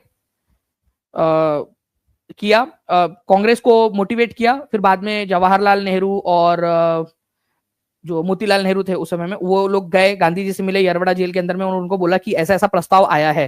ठीक है, चलिए, तो ये सारी चीजें थी फ्रेंड्स आप लोगों की जो हम लोगों ने देखा। आगे में भी हम लोग इसको करते रहेंगे। एक क्वेश्चन जो है मैं चाहूंगा कि इस क्वेश्चन का आंसर आप लोग जो है फ्रेंड्स कमेंट के अंदर में बताए, आप सभी के सभी लोग। जस्ट अ सेकेंड, इस क्वेश्चन का आंसर आप लोग कमेंट के अंदर में बनाएंगे कि 1905 में भारत माता की मूल पेंटिंग किसने बनाई थी। ठीक है, भारत माता की मूल पेंटिंग, वो पेंटिंग भी मैं आप लोगों को दिखा देता हूं। ठीक है, ये आप लोग कमेंट के अंदर में मुझे बताइएगा। और आप लोगों को कौन कौन सी चीजें पढ़नी है और क्या क्या आप लोग चाहते हो वो भी आप लोग मुझे कमेंट करके बताइए। मेरे पास में काफी सारी चीजें आप लोगों को पढ़ाने के लिए, अगर आप लोग कहोगे तो वो भी हम लोग करेंगे यहाँ पर में। ठीक है, इसका आंसर आप लोग जो है कमेंट के अंदर में देंगे मुझे, कितना आप लोगों ने सीखा। और जो भी एईडीओ के कोर्स में जुड़ना चाहते हैं या टीआरई 4 के कोर्स में जुड़ना चाहते हैं, नीचे में नंबर दिख रहा है, उस पर कॉल कर सकते हैं। कॉल ना लगे तो व्हाट्सएप कर दीजिएगा, टीम व्हाट्सएप पे भी आपको हेल्प कर देंगी, ठीक है। या नीचे में एप्लीकेशन आपको लिंक्स दी गई है, ठीक है। या फिर फ्रेंड्स आप लोग टीचिंग परीक्षा के वेबसाइट पे चले जाइए, वहां भी मिल जाएगा आपको सारी की सारी चीजें। सारे के सारे कोर्सेज लॉन्च हो चुके हैं आप लोगों के, न्यू कोर्सेज, जहां पर में फिर से पूरा लाइव आपको पढ़ाया जाएगा, ठीक है। तो देर ना हो जाए आप लोगों की कहीं।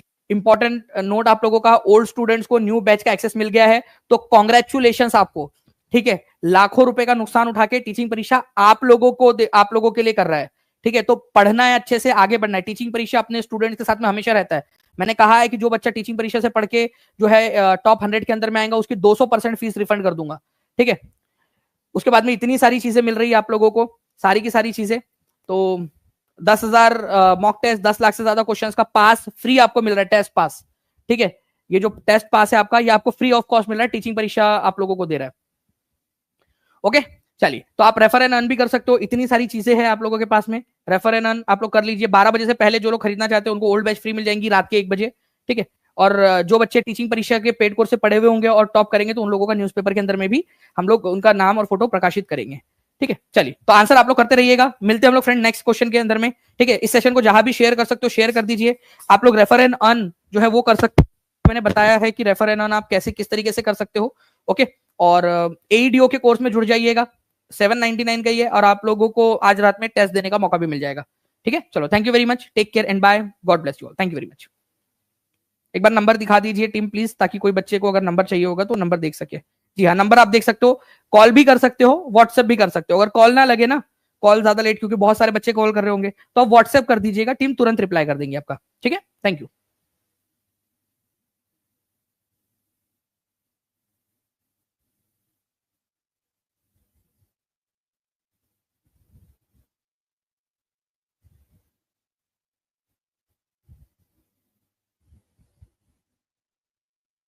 हेलो बच्चों, आपने सोचा होगा क्या हम टीचिंग परीक्षा के यूट्यूब चैनल से डायरेक्टली कोर्स खरीद सकते हैं? आंसर है यस। सबसे पहला ऑप्शन, किसी भी वीडियो के नीचे आपको कोर्स के इमेजेस दिखाई देंगे, बस क्लिक करिए और तुरंत परचेस कर लीजिए। दूसरा ऑप्शन, वीडियो के अंदर ही व्यू प्रोडक्ट का ऑप्शन आएगा, उस पर क्लिक करते ही आपको टीचिंग परीक्षा पर अवेलेबल सभी कोर्सेज शो करेंगे।